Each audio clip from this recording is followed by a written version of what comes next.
यह है क्लास 7 की साइंस का चैप्टर 13 मोशन एंड टाइम। जब कोई चीज़ चल रही होती है तो हम कहते हैं कि वो मोशन में है। जैसे कि अगर रेलगाड़ी चल रही है, ट्रेन चल रही है, तो हम कहेंगे कि ट्रेन मोशन में है। वैसे ही अगर रोड पे कार चल रही है तो हम कहते हैं कि कार मोशन में है। मोशन का हिंदी में मतलब है चाल, मतलब किसी चीज का चलना मोशन को दिखाता है। और टाइम हम जानते हैं, टाइम समय को कहते हैं। तो कोई चीज चलती है और उसमें किस तरह समय लगता है, ये दोनों किस तरह से रिलेटेड हैं, जुड़े हुए हैं, इसी के बारे में है ये पूरा चैप्टर। आइए इसे शुरू करते हैं। In class 6 you learned about different types of motions. हमने क्लास 6 में अलग अलग तरह के मोशन के बारे में पढ़ा है। जैसे सर्कुलर मोशन, जब कोई चीज़ ऐसे गोल गोल घूमती है तो हम कहते हैं कि वो सर्कुलर मोशन में है। या फिर मोशन इन स्ट्रेट लाइन, जब कोई चीज़ सीधी लाइन में चल रही होती है तो हम कहते हैं कि वो स्ट्रेट लाइन में चल रही है, सीधी लाइन में चल रही है। तो इस तरह के मोशन के बारे में हमने क्लास 6 में पढ़ा है। You learn that a motion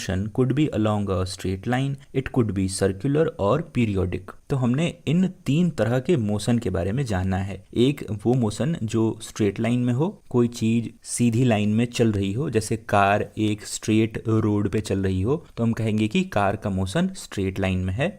उसी तरह अगर कोई चीज़ एक सर्कुलर पाथ में चल रहा हो तो हम कहेंगे कि उसका मोशन सर्कुलर है। एग्जाम्पल के लिए, जैसा कि हम सोलर सिस्टम में देखते हैं कि सन के चारों तरफ सारे प्लैनेट्स मूव कर रहे होते हैं, तो ये एक सर्कुलर मोशन का एग्जाम्पल है। उसी तरह अगर हम पीरियोडिक मोशन की बात करें तो घड़ी में जो पेंडुलम लगा होता है वो पहले एक सिरे पर फिर दूसरे सिरे पर जाता है और ये काम बार बार हो रहा होता है, इसीलिए हम इसे पीरियोडिक मोशन कह सकते हैं, जो कि एक समय के बाद रिपीट हो। तो इस तरह के मोशन के बारे में हमने क्लास 6 में पढ़ा है। Can you recall these 3 types of motion? तो हाँ, हम इस 3 तरह के मोशन को याद कर पा रहे हैं। आइए देखें table 13.1। Table 13.1 gives some common example of motions. Identify the types of motion in each case. यहाँ मोशन के कुछ एग्जाम्पल दे रखे हैं, तो ये मोशन कैसे हैं इन्हें हमें पहचानना है। जैसे कि पहला टाइप है कि सोल्जर इन अ मार्च पास्ट। एक सिपाही जब मार्च पास्ट में चल रहा होता है तो उसका मोशन कैसा है? वो सीधी लाइन में मार्च पास्ट करता है। मान ले अगर वो मुड़ता भी है फिर भी वो सीधे ही चलता है, वो अपना डायरेक्शन चेंज करने के बाद भी सीधे चलता है, यहाँ भी सीधे ही चल रहा था। तो इसका मतलब है कि सिपाही जब मार्च पास्ट कर रहा होता है तो उसका मोशन स्ट्रेट लाइन वाला होता है ओवरऑल। उसी तरह दूसरा एग्जांपल है bullock cart moving on a straight road. एक बैलगाड़ी एक सीधी सड़क पे जब चल रही होती है तो बैलगाड़ी का मोशन कैसा है? स्ट्रेट लाइन की तरफ है। तो यहाँ हमें 3 ऑप्शन दे रखे हैं कि ये मोशन या तो स्ट्रेट लाइन वाला होगा, या तो सर्कुलर वाला होगा, या पीरियोडिक होगा। तो इन दोनों में हमने पहचाना कि ये पहला वाला है, मोशन अलोंग स्ट्रेट लाइन, इसलिए मैंने यहाँ लिख रखा है। अब तीसरा एग्जांपल है hands of an athlete in a race. जब एक धावक जो रेस में दौड़ता है, एथलीट, वो जब दौड़ रहा होता है तो उसके हाथ का मोशन कैसा होता है? जब एथलीट दौड़ेगा तो वो अपना हाथ कभी पीछे लाएगा, फिर आगे को ले जाएगा, फिर पीछे लाएगा, फिर आगे को ले जाएगा। मतलब वो इस मोशन को रिपीट करता है। एथलीट के हाथ का मोशन रिपीट होता है एक सर्टेन पीरियड ऑफ टाइम के बाद, एक दिए गए समय के बाद उसके हाथ का मोशन रिपीट होता है। इसलिए हम कहेंगे कि ये पीरियोडिक मोशन है। एक पीरियड के बाद, एक टाइम पीरियड के बाद खुद को रिपीट कर रहा है। अच्छा, अब साइकिल में जो हम पैडल चलाते हैं जिससे हमारा साइकिल आगे जाता है, तो वो कैसा मोशन है? तो वो हम बिल्कुल गोलाकार पैडल चलाते हैं, एक सर्कल के फॉर्म में हमारा पैडल चलता है, इसलिए ये सर्कुलर मोशन का एग्जाम्पल हुआ। वहीं अगला एग्जाम्पल है सन के जो चारों तरफ पृथ्वी घूम रही है, अर्थ रिवॉल्व कर रही है सन के चारों तरफ, तो ये कैसा मोशन है? तो इसका पाथ चूंकि सर्कुलर है इसलिए ये सर्कुलर मोशन कहलाएगा। अगला है मोशन ऑफ स्विंग।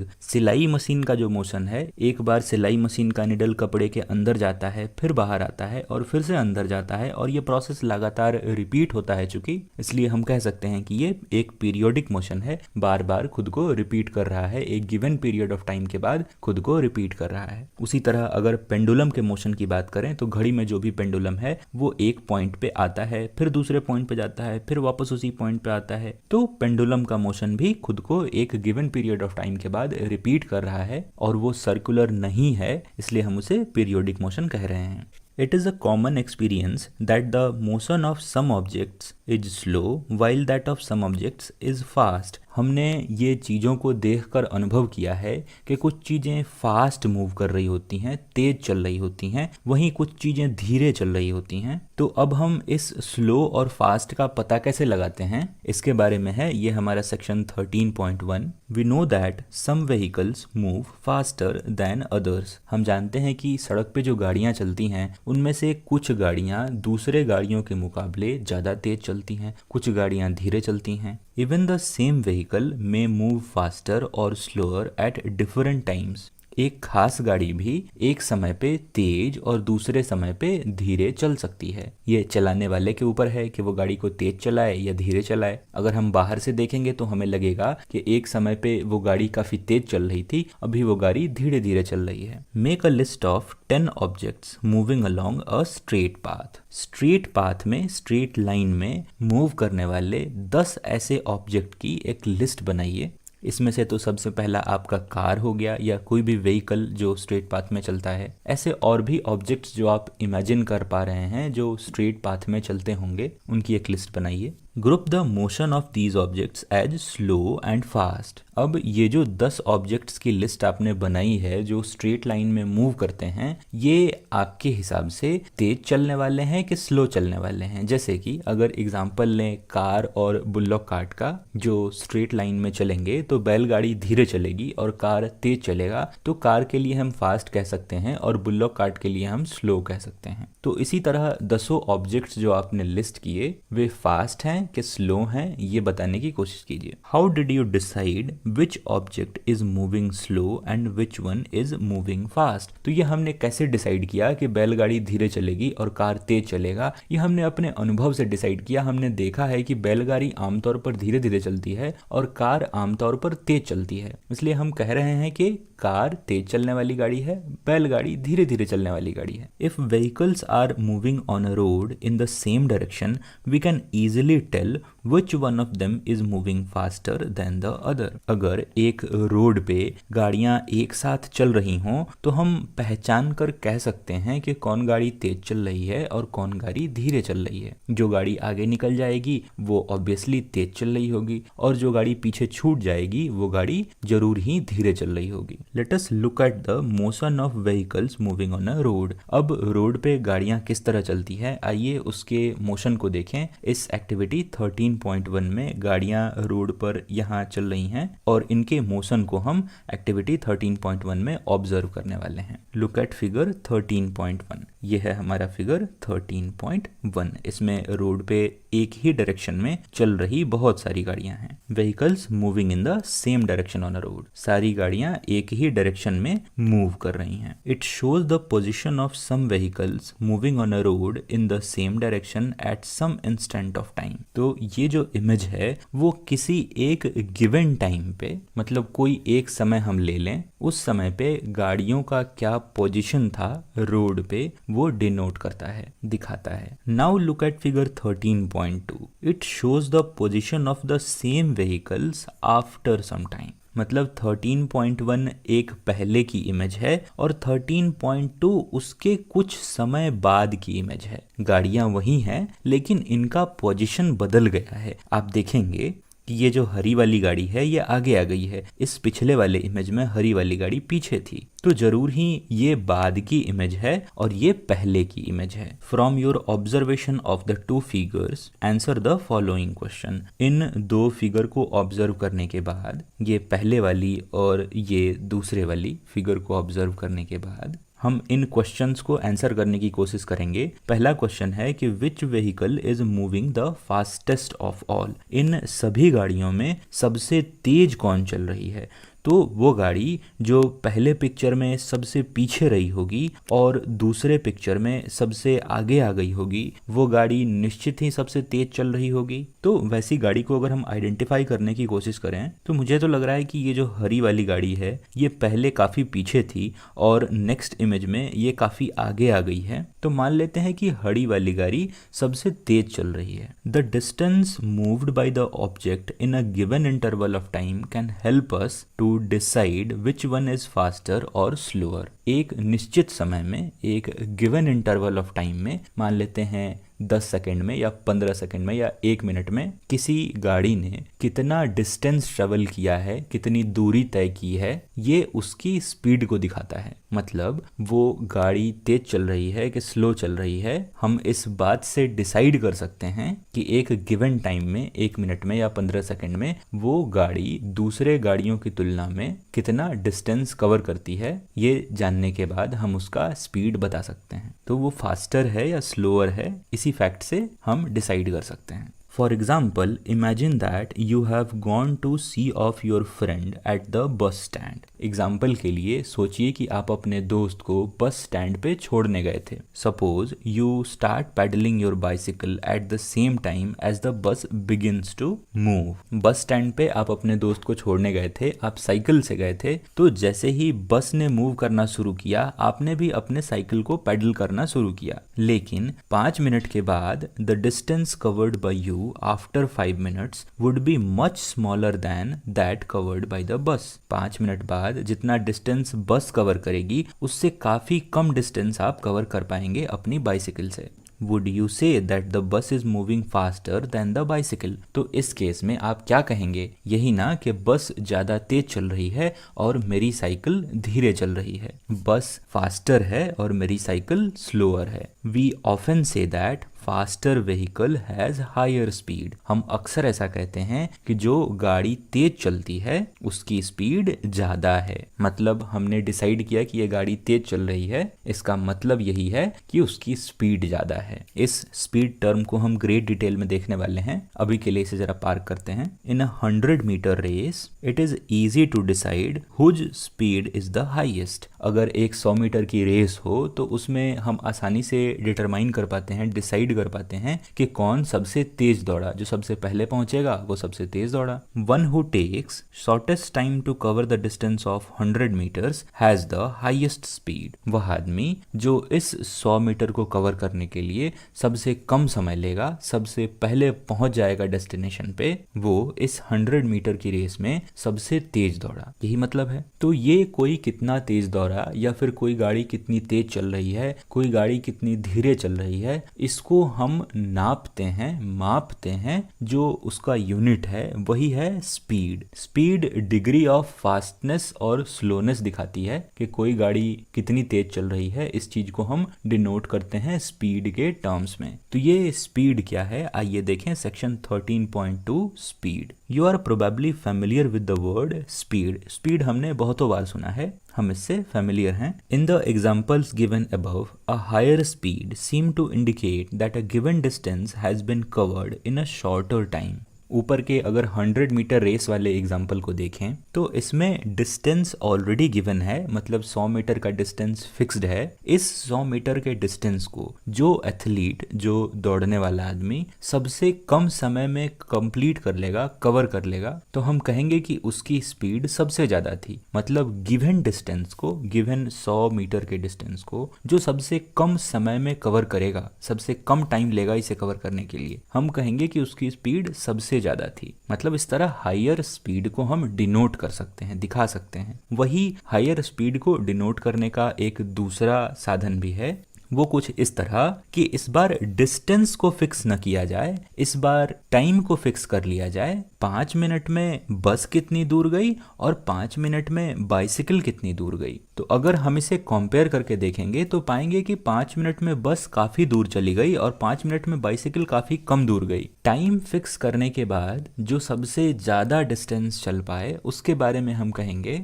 कि उसकी स्पीड ज्यादा होगी। उसी बात को यहाँ कहा गया है कि a larger distance covered in a given time. Time fix करने के बाद जो ऑब्जेक्ट या जो भी व्हीकल सबसे ज्यादा डिस्टेंस ट्रेवल कर पाई उसके बारे में हम कहेंगे कि उसकी स्पीड ज्यादा थी। The most convenient way to find out which of the 2 or more object is moving faster is to compare the distances moved by them in a unit time। मतलब एक गिवन टाइम में, मतलब time को fix करके, जैसे कि 5 minute में bicycle और बस को हमने कंपेयर किया, उसी तरह टाइम को फिक्स करके डिस्टेंस को कंपेयर करना ये काफ़ी आसान होता है हमारे लिए स्पीड कैलकुलेट करते वक्त। Thus, if we know the distance covered by the two buses in 1 hour, we can tell which one is faster. 1 घंटे का टाइम अगर फिक्स कर दें और 2 बसों के बारे में हम जानें कि किस बस ने कितना डिस्टेंस ट्रेवल किया है, तो जो बस ज़्यादा डिस्टेंस ट्रेवल कर पाएगी 1 घंटे में, हम उस बस के बारे में कहेंगे कि उस बस की स्पीड ज़्यादा थी। गिवन टाइम में जो ज़्यादा डिस्टेंस ट्रेवल करेगी मतलब उसका स्पीड ज़्यादा था। We call the distance covered by an object in a unit time as the speed of the object. ये आपके स्पीड की डेफिनेशन है। एक यूनिट टाइम में मतलब एक गिवन टाइम में कोई ऑब्जेक्ट कितना डिस्टेंस ट्रेवल करती है, स्पीड इसी बात को दिखाता है। When we say that car is moving with a speed of 50 kilometers per hour, it implies that it will cover a distance of 50 kilometers in 1 hour. Speed को हम इसी तरह तो बताते हैं कि कार की स्पीड 50 किलोमीटर पर आवर है। स्पीड को इसी तरह बताया जाता है। तो इसका मतलब यही होता है कि कार 1 घंटे में 50 किलोमीटर 50 किलोमीटर चलेगी। कार की ये स्पीड है। 50 किलोमीटर का डिस्टेंस ये 1 घंटे में कवर करेगी। लेकिन यहाँ ध्यान देने वाली बात यह है कि however a car seldom moves with a constant speed for 1 hour। कि 50 किलोमीटर 1 घंटा तो हमने बता दिया कार की स्पीड है, लेकिन ऐसा बहुत कम होता है कि कार कॉन्स्टेंटली लगातार 50 किलोमीटर प्रति घंटे की रफ्तार से चल रही हो, क्योंकि भारतीय सड़क के बारे में आप जानते हैं ये हर जगह अच्छी नहीं होती। हो सकता है बीच में सड़क खराब हो तो गाड़ी की जो स्पीड है वो कम हो जाएगी। हो सकता है कहीं सड़क अच्छी हो तो गाड़ी की स्पीड 50 किलोमीटर पर आवर से ज़्यादा भी हो सकती है, 60 kilometre per our, 80 kilometre per our, है ना। तो किसी कार के बारे में जनरली अगर कहा जा रहा है कि कार की स्पीड 50 किलोमीटर पर आवर है तो ये एवरेज स्पीड है। मतलब ये कार की स्पीड कभी ज़्यादा भी हुई कभी कम भी हुई, लेकिन हमने इसका एवरेज निकाला, ओवरऑल स्पीड निकाला, तो हमने ये पाया कि कार की almost speed 50 kilometre per our रही इस 1 घंटे में। तो इस स्पीड को कैलकुलेट करने के लिए हम डिस्टेंस वाला फॉर्मूला अपनाते हैं कि 1 घंटा दिया हमने कार को और कार कितना डिस्टेंस कवर कर पाई, उसके हिसाब से हम स्पीड बता देते हैं। We usually consider only the total distance covered by it in 1 hour. 1 घंटे को अगर यूनिट टाइम लिया जाए तो 1 घंटे में कितना डिस्टेंस कवर कर पाती है वो कार, हम कह देंगे कि वो उसकी स्पीड है। We do not bother whether the car has been moving with a constant speed और नॉट ड्यूरिंग दैट आवर। तो अगर हम कहते हैं कार के बारे में कि कार की स्पीड 50 किलोमीटर पर आवर है, तो इसमें हम इस बात का ध्यान नहीं रखते कि कार पूरे उस 1 घंटे में 50 किलोमीटर पर आवर की स्पीड से चल रही थी कि नहीं। ऑब्वियसली नहीं चल रही होगी, क्योंकि कार स्टार्ट होगी तो धीरे धीरे चलेगी, रास्ते में रुकावट होगी तो कार रुकेगी, और अगर रास्ता कहीं साफ है तो कार 50 किलोमीटर से ज़्यादा भी तेज चलेगी। तो यहाँ जो बताया जा रहा है वो एवरेज स्पीड है, और इसे यहाँ लिखा भी गया है कि the speed calculated here is actually the average speed of the car. सारे जो स्पीड चेंजेस हुए उसका एवरेज बताता है ये स्पीड जो हम 1 घंटा देकर कार के डिस्टेंस वाली तरकीब निकालते हैं, ये हमारा एवरेज स्पीड को डिनोट करता है। In this book we shall use the term speed for average speed। तो इस बुक में जहाँ भी अगर स्पीड की बात हो तो हम एवरेज स्पीड की ही बात कर रहे होंगे। तो यहाँ पे आप एवरेज स्पीड और स्पीड को एक ही मान कर चलिए। So for us the speed is the total distance covered divided by the total time taken. Speed अगर निकालनी हो तो किसी ऑब्जेक्ट ने कितना डिस्टेंस ट्रेवल किया और कितना टाइम लिया। जैसे कि कार ने 50 किलोमीटर ट्रेवल किया, मतलब 50 किलोमीटर का डिस्टेंस कवर किया और 1 घंटे टाइम लिया, तो हम कार के बारे में कह सकते हैं कि कार की स्पीड 50 किलोमीटर पर आवर है। मतलब 1 घंटे में 50 किलोमीटर, पर का मतलब मतलब हर घंटे 50 किलोमीटर। तो ये आपके स्पीड का फॉर्मूला है, speed equal to total distance covered upon total time taken. जितनी दूरी तय की गई, जितना डिस्टेंस कवर किया गया और जितना समय लिया गया, इन दोनों को डिवाइड करके हम स्पीड निकाल सकते हैं। आपको ये स्पीड का फॉर्मूला याद भी रखना चाहिए। अगर आपको ये अभी भी डाउट है कि ये फॉर्मूला कैसे बना, तो आप स्पीड के यूनिट को देखिए। स्पीड हम जहाँ कहीं भी बताते हैं तो हम ऐसे बताते हैं कि 50 किलोमीटर पर आवर। यहाँ पे कार की स्पीड बताई गई है, car has a speed of 50 kilometre per our, मतलब एक घंटे में 50 किलोमीटर। तो किलोमीटर पर आवर स्पीड की यूनिट हुई। यूनिट मतलब उसके नापने की जो इकाई है, जैसे कि वेट का किलो है, टाइम का सेकंड है।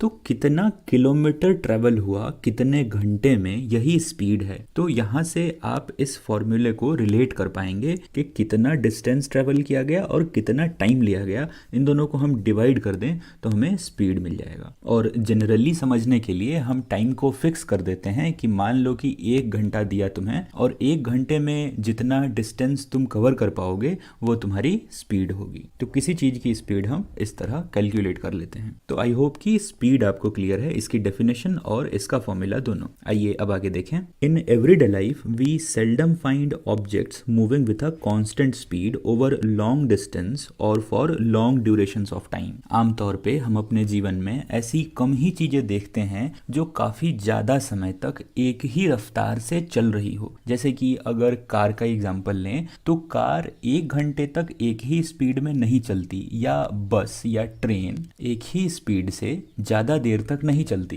ट्रेन भी अलग अलग स्टेशंस पे रुकने को उनका स्पीड स्लो होता है, फिर जाके वो स्टेशंस पे रुकती हैं। तो ये स्पीड का ऊपर नीचे होना लगा रहता है। If the speed of an object moving along a straight line keeps changing, its motion is said to be non uniform. Non uniform मतलब कि जो लगातार न हो, जिसमें उतार चढ़ाव आता हो, उस चीज को हम नॉन यूनिफॉर्म कहते हैं। तो यहाँ मोशन के बारे में कहा जा रहा है कि जो मूविंग ऑब्जेक्ट है उसका मोशन कैसा होगा, नॉन यूनिफॉर्म होगा अगर वो अपने स्पीड को बीच बीच में चेंज करता है। तो किसी मूविंग ऑब्जेक्ट का स्पीड स्ट्रेट लाइन में अगर बदलता रहे तो वैसे ऑब्जेक्ट के मोशन को हम नॉन यूनिफॉर्म मोशन कहेंगे। वहीं अगर दूसरी तरफ an object moving along a straight line with a constant speed is said to be in uniform motion. अगर कोई ऑब्जेक्ट है जो स्ट्रेट लाइन में एक ही स्पीड से लगातार चल रहा है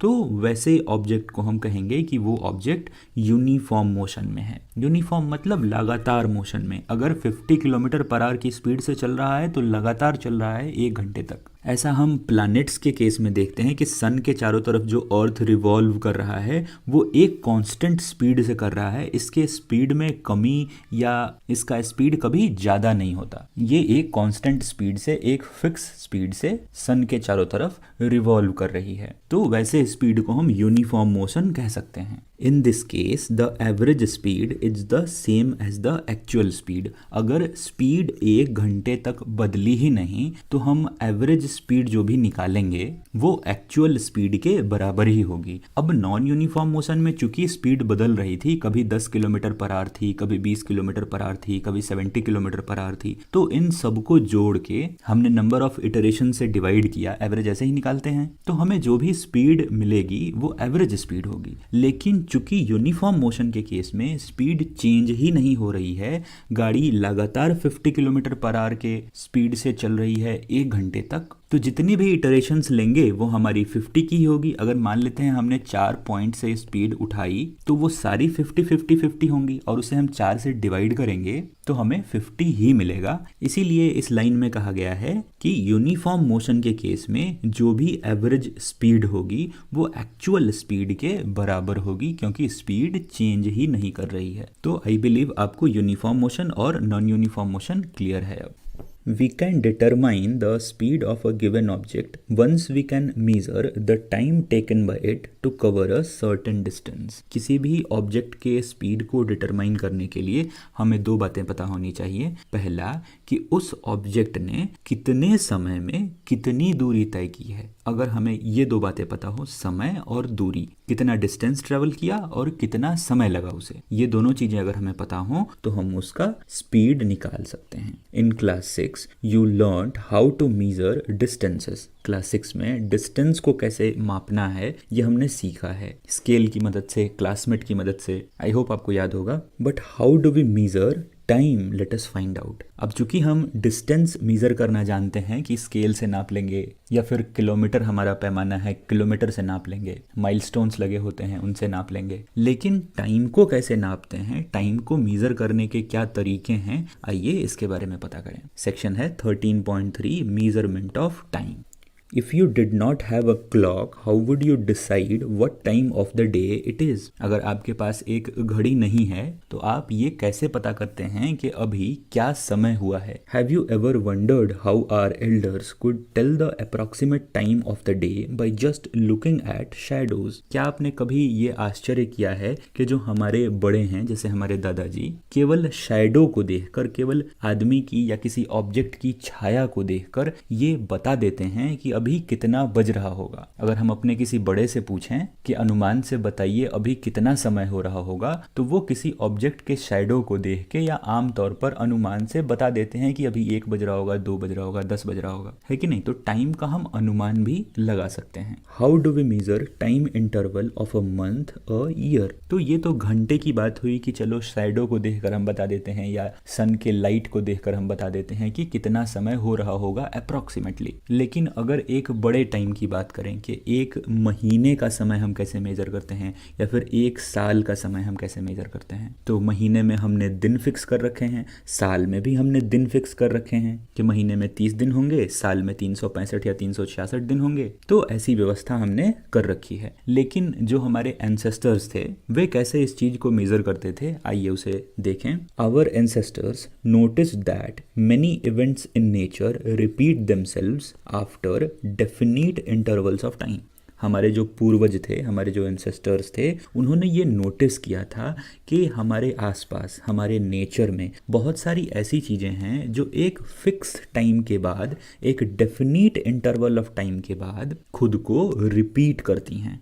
फॉर एग्जाम्पल के लिए, they found that the sun rises every day in the morning. हमारे एंसेस्टर्स ने ये नोटिस किया कि सूरज हर दिन सुबह को उगता है। The time between one sunrise and the next was called a day.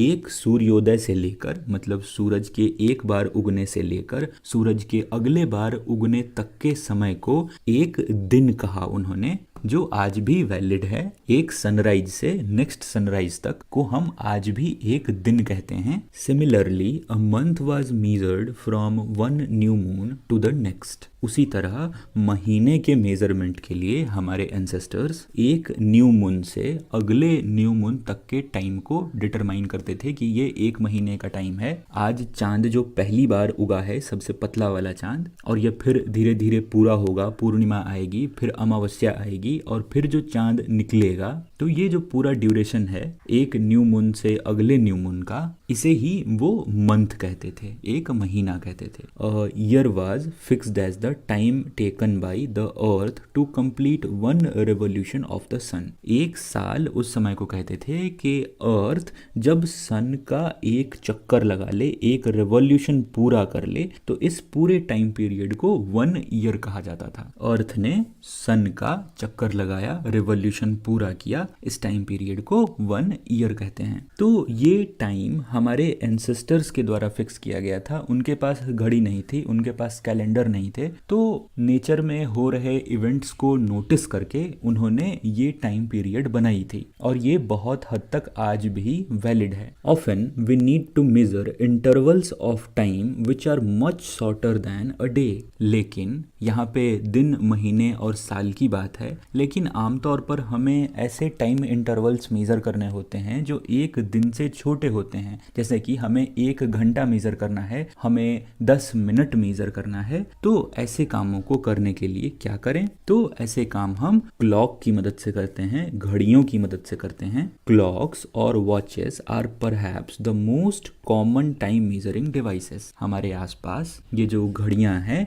ये आमतौर पे टाइम को मेजर करने वाली डिवाइस हैं। Have you ever wondered how clocks and watches measure time? लेकिन क्या आपने कभी सोचा है कि जो घड़ी है वो टाइम को कैसे मेजर करती है, घड़ी फंक्शन कैसे करती है? The working of clocks is rather complex. घड़ी का जो वर्किंग है, घड़ी कैसे काम करती है, वो जरा मुश्किल है, जरा जटिल है, जरा कॉम्प्लेक्स है। But all of them make use of some periodic motion. लेकिन जितनी भी घड़ी है वो सभी एक पीरियोडिक मोशन का इस्तेमाल करती है, एक खास इंटरवल के बाद अपने को रिपीट करती है। जैसे घड़ी की सेकंड वाली सुई को आप देखें तो वो हर एक सेकंड पे, हर एक फिक्स इंटरवल ऑफ टाइम के बाद वो टिक करके आगे बढ़ती है। तो घड़ी का जो ये मोशन है एक फिक्स इंटरवल ऑफ टाइम के बाद रिपीट होता रहता है। तो इसीलिए कह रहे हैं कि जितनी भी घड़ियां हैं वो किसी न किसी तरह का एक पीरियोडिक मोशन परफॉर्म करती है, पीरियोडिक मोशन को यूज करती है। आगे हम पेंडुलम के बारे में भी देखेंगे, ये पीरियोडिक मोशन का सबसे पॉपुलर एग्जांपल है। One of the most well known periodic motion is that of a simple pendulum. तो ये है सिंपल पेंडुलम, जो ये घंटा घड़ी के अंदर लगा रहता है, जो हर घंटे बजता है, वही है पेंडुलम। तो ये पीरियोडिक मोशन का सबसे मशहूर एग्जांपल है। पीरियोडिक मोशन में हम पेंडुलम का एग्जांपल अक्सर देते हैं क्योंकि ये एक खास इंटरवल ऑफ टाइम के बाद, मान लेते हैं ये हर घंटे अगर बजता है तो 1 घंटे में ये अपने आप को रिपीट करता है। इसका जो भी मोशन है वो 1 घंटे के बाद रिपीट होता है। या फिर अगर ये पेंडुलम हर सेकंड इधर उधर डोल रहा है तो ये हर सेकंड अपने मोशन को रिपीट कर रहा है, एक फिक्स पीरियड ऑफ टाइम के बाद खुद को रिपीट कर रहा है, इसलिए ये पीरियोडिक मोशन है। अब टाइम को कैसे मेजर करते हैं? तो यहाँ ये हमारा वॉल क्लॉक है, घंटा घड़ी, ये नॉर्मल टेबल क्लॉक है और ये एक डिजिटल क्लॉक है। तो ये 3 तरह के आम क्लॉक्स दिखाए गए हैं। सामान्यतः जो घड़ियां हम देखते हैं वो दिखाई गई हैं। नीचे है यहाँ पे एक सिंपल पेंडुलम की इमेज। घड़ी से अगर हम इस पेंडुलम को बाहर निकालें या इस तरह की एक चीज बनाने की कोशिश करें तो वो कुछ इस तरह दिखेगी। लैब में आपको इस तरह के पेंडुलम मिल जाएंगे। ये एक रुका हुआ पेंडुलम है, यहाँ बेस से एक स्ट्रिंग, एक धागा लटका हुआ है और इसके नीचे ये बॉब, ये एक बल्ब है लोहे का, मान लीजिए, लटका हुआ है। तो ये एक रुका हुआ पेंडुलम है और ये एक मूव कर रहा पेंडुलम है। इसी पेंडुलम के इस बॉल को आप खींचकर छोड़ देंगे तो ये मूव करने लगेगा। ये उसी की इमेज है। यहाँ फिगर के बारे में लिखा भी है कि ये एक सिंपल पेंडुलम है, ए वाला, और ये दूसरा है कि different positions of the bob of an oscillating simple pendulum. Oscillating का मतलब है जो मूव कर रहा हो, घूम रहा हो, आगे पीछे को हो रहा हो, वो ऑसिलेटिंग मोशन है। तो जब ये पेंडुलम घूम रहा होता है तो इस बॉब का पोजीशन कैसा कैसा होता है, इसको इस इमेज से दिखाया गया है। इसके बारे में और डिटेल में पढ़ेंगे, आइए देखें। A simple pendulum consists of a small metallic ball or a piece of stone suspended from a rigid stand by a thread. अच्छा, तो एक सिंपल पेंडुलम जो है उसमें एक मेटालिक बॉल होता है। ये जो बॉल हम देख रहे हैं ये मेटालिक बॉल, और ये मेटालिक बॉल यहाँ इस रिजिड बेस से एक धागे के सहारे जुड़ा हुआ है। यही है। एक बार और देखें। A simple pendulum consists of a small metallic ball, एक छोटा मेटल का ball, or a piece of stone, मतलब ये एक पत्थर का टुकड़ा भी हो सकता है, मेटल का बॉल भी हो सकता है, इनफैक्ट कोई भी भारी चीज हो सकती है जो यहाँ धागे से लटका दी जाए वो पेंडुलम की तरह काम करेगी। ठीक है। Suspended from a rigid stand. Suspended का मतलब है लटका हुआ होना, और रिजिड स्टैंड का मतलब ऊपर कोई चीज फिक्स हो। मान लेते हैं कि एक तख्ती से लटका दिया जाए, स्लैब के नीचे लटका दिया जाए, या फिर एक डंडे पे बांध दिया जाए। तो कोई रिजिड स्टैंड हो, यहाँ से धागे से कोई भारी चीज हम लटका दें तो वो पेंडुलम की तरह काम करेगी। तो ये तो सिंपल पेंडुलम के बारे में था। The metallic ball is called the bob of the pendulum. तो ये जो मेटल का बॉल आमतौर पे पेंडुलम में लटका हुआ होता है, इसे हम बॉब कहते हैं। इस मेटल के बॉल को बॉब कहा जाता है। Figure 13.4a shows the pendulum at rest in its mean position. देखो, मीन का मतलब है एवरेज, मतलब कि जब वो रुका हुआ पोजीशन है, जब इस पेंडुलम को स्थिर छोड़ दिया गया है, जब वो अपने मन से लटक रहा होता है, तो उसे पेंडुलम का मीन पोजीशन कहते हैं। तो जब पेंडुलम पूरी तरह स्थिर है, अपने एवरेज वाली पोजीशन में है, घूम फिर नहीं रहा है, तो ये पेंडुलम का मीन पोजीशन हुआ। When the bob of the pendulum is released after taking it slightly to one side, it begins to move to and fro. अगर हम पेंडुलम के इस बॉब को खींचकर एक साइड पे ले आए, मान लेते हैं मैंने इस बॉब को खींचकर यहाँ लाया और इसे छोड़ दें, तो ये मूव करना शुरू होगा, यहाँ को जाएगा, फिर वापस यहाँ को आएगा, फिर यहाँ जाएगा, फिर वापस ऐसा आएगा। तो इसका ये जो मोशन है, जिसे इस फिगर 13.4b में दिखाया गया है, तो ऐसा ये मूव करना शुरू होगा अगर मैं इसे ऐसा खींच के यहाँ से छोड़ दूँ तो। ठीक है, तो इस टू एंड फ्रो वर्ड को याद रखिएगा। टू एंड फ्रो का मतलब है आगे पीछे, मतलब मैं इसको यहाँ पे आगे लाकर छोड़ दूँ तो ये आगे आएगा, फिर पीछे जाएगा, फिर आगे आएगा, फिर पीछे जाएगा। तो इसी को टू एंड फ्रो मोशन कहते हैं। आप इस वर्ड को अपने आंसर में यूज कीजिएगा। अगर आप पेंडुलम के बारे में लिख रहे हो तो पेंडुलम के मोशन को टू एंड फ्रो मोशन कहा गया है। ठीक है, the two and fro motion of a simple pendulum is an example of a periodic और एन ओसिलेटरी मोशन। तो ये जो आगे पीछे वाला मोशन है, मतलब पेंडुलम का बॉब जो एक बार आगे आता है फिर पीछे जाता है, मतलब ये जो टू एंड फ्रो वाला मोशन है पेंडुलम का, उसी को हम पेंडुलम का पीरियोडिक मोशन, या फिर उसके लिए एक और शब्द आता है ओसिलेटरी मोशन। ओसिलेट करने का मतलब है घूमना, इसे यहाँ पीरियोडिक मोशन की जगह ही यूज किया गया है और लगाकर यूज किया गया है। पेंडुलम के मोशन को हम पीरियोडिक मोशन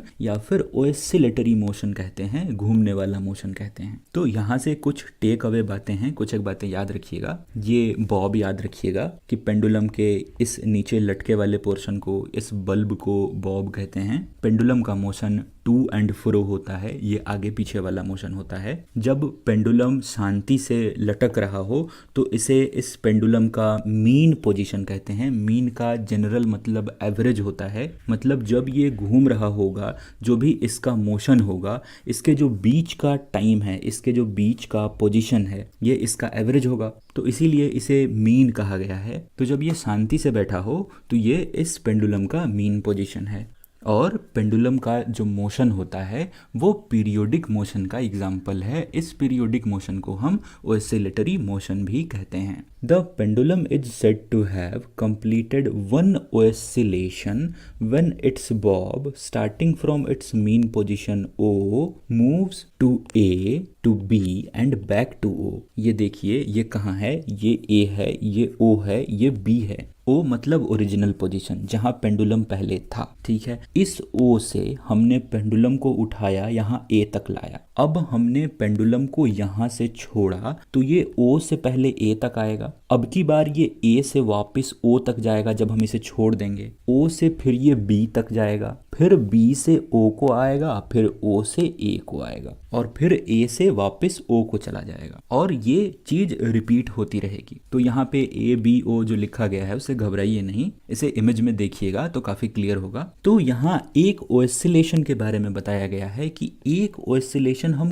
किस चीज को कहेंगे। तो पेंडुलम ओ से शुरू कर रहा है, ओ से ए तक आ रहा है, ए से वापस ओ तक, और फिर ओ से बी तक, बी से वापस ओ तक। तो एक ओसिलेशन हम उसे कहेंगे कि ओ से हमने शुरू किया तो यहाँ से चल के इसने ए को टच किया, फिर वापस इसने बी को टच किया, और वापस जब ये ओ पर आ जाए, इन दोनों पॉइंट्स को टच करने के बाद वापस जब ये ओ पर आ जाए तो उस पूरे साइकिल को हम एक ऑसिलेशन कहते हैं, एक रोटेशन कहते हैं हमारे पेंडुलम का। ओ से शुरू करे, ए को भी टच करे, बी को भी टच करे और वापस ओ तक आ जाए, केवल इतना हो जाए तो हम कह देंगे कि पेंडुलम का एक ऑसिलेशन कंप्लीट हो गया है। ठीक है, इसी बात को यहाँ एक बार और देखिए कि the pendulum is said to have completed one oscillation. Oscillation का मतलब रोटेशन समझ लीजिए, रोटेशन रोटेट करने के सेंस में है, लेकिन यहाँ भी आप समझ सकते हैं इसे रोटेशन, क्योंकि ये एक साइकिल कंप्लीट कर रहा है। ओ से शुरू हो रहा है और ए भी जा रहा है, बी भी जा रहा है, वापस ओ पे आ रहा है, तो इसे ही हम ऑसिलेशन कहते हैं। नया टर्म दिया गया है, नया नाम दिया गया है। तो पेंडुलम अपना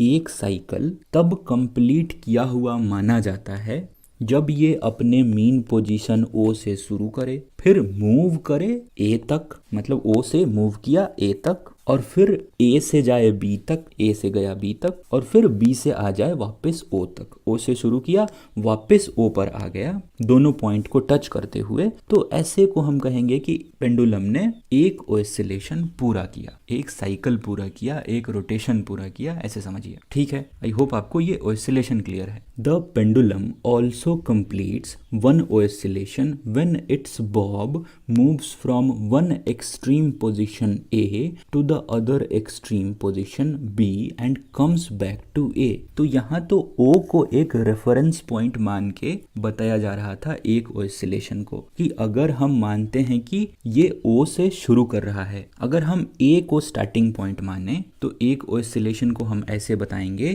कि ए से पेंडुलम ने शुरू किया, बी को टच किया, वापस से ए पर आ गया, तो ये हमारा एक ऑसिलेशन हुआ। मतलब दोनों पॉइंट को टच किया और जहां से शुरू किया था वहां पे आ गया, तो एक ऑसिलेशन पूरा हुआ। अच्छा, अभी आपको अगर डाउट होगा कि ये ओ से शुरू कर रहा है, कभी कभी ए से शुरू कर रहा है, तो ये एक्चुअली शुरू कहाँ से कर रहा है? तो ये एक्चुअली शुरू ओ से ही कर रहा है, लेकिन ये बात तब की हो रही है जब पेंडुलम मूव कर रहा हो। रेस्ट में तो आप जानते हैं कि ये ओ पे ही बैठा रहेगा, ओ पे ऐसा लटका रहेगा, लेकिन जब ये मूव कर रहा हो तो आप किसी भी पॉइंट पे इसका ऑसिलेशन निकालना चाहेंगे। मान लेते हैं कि ये 5 मिनट तक ऐसा ऐसा मूव करेगा, आप लेट्स से तीसरे मिनट पे इसका ऑसिलेशन निकालना चाहें, तो आप किसी को भी स्टार्टिंग पॉइंट पकड़ सकते हैं। ये बीच में भी आ रहा होगा, ये यहाँ पे भी आ रहा होगा, ये यहाँ पे भी आ रहा होगा। तो ऐसे केस में हम मान के चल रहे हैं कि हम ओ को अगर स्टार्टिंग पॉइंट पकड़ेंगे तब एक ऑसिलेशन किसको कहा जाएगा, अगर हम ए को स्टार्टिंग पॉइंट पकड़ेंगे तब ऑसिलेशन किसको कहा जाएगा। उसी तरह हम बी को भी स्टार्टिंग पॉइंट पकड़ सकते हैं कि बी को जब स्टार्टिंग पॉइंट पकड़ेंगे तो ये ए तक आए और वापस से बी तक आ जाए, तो हम इसे एक ऑसिलेशन कहेंगे। तो आई होप आपको यहाँ तक क्लियर है। The time taken by the pendulum to complete one oscillation is called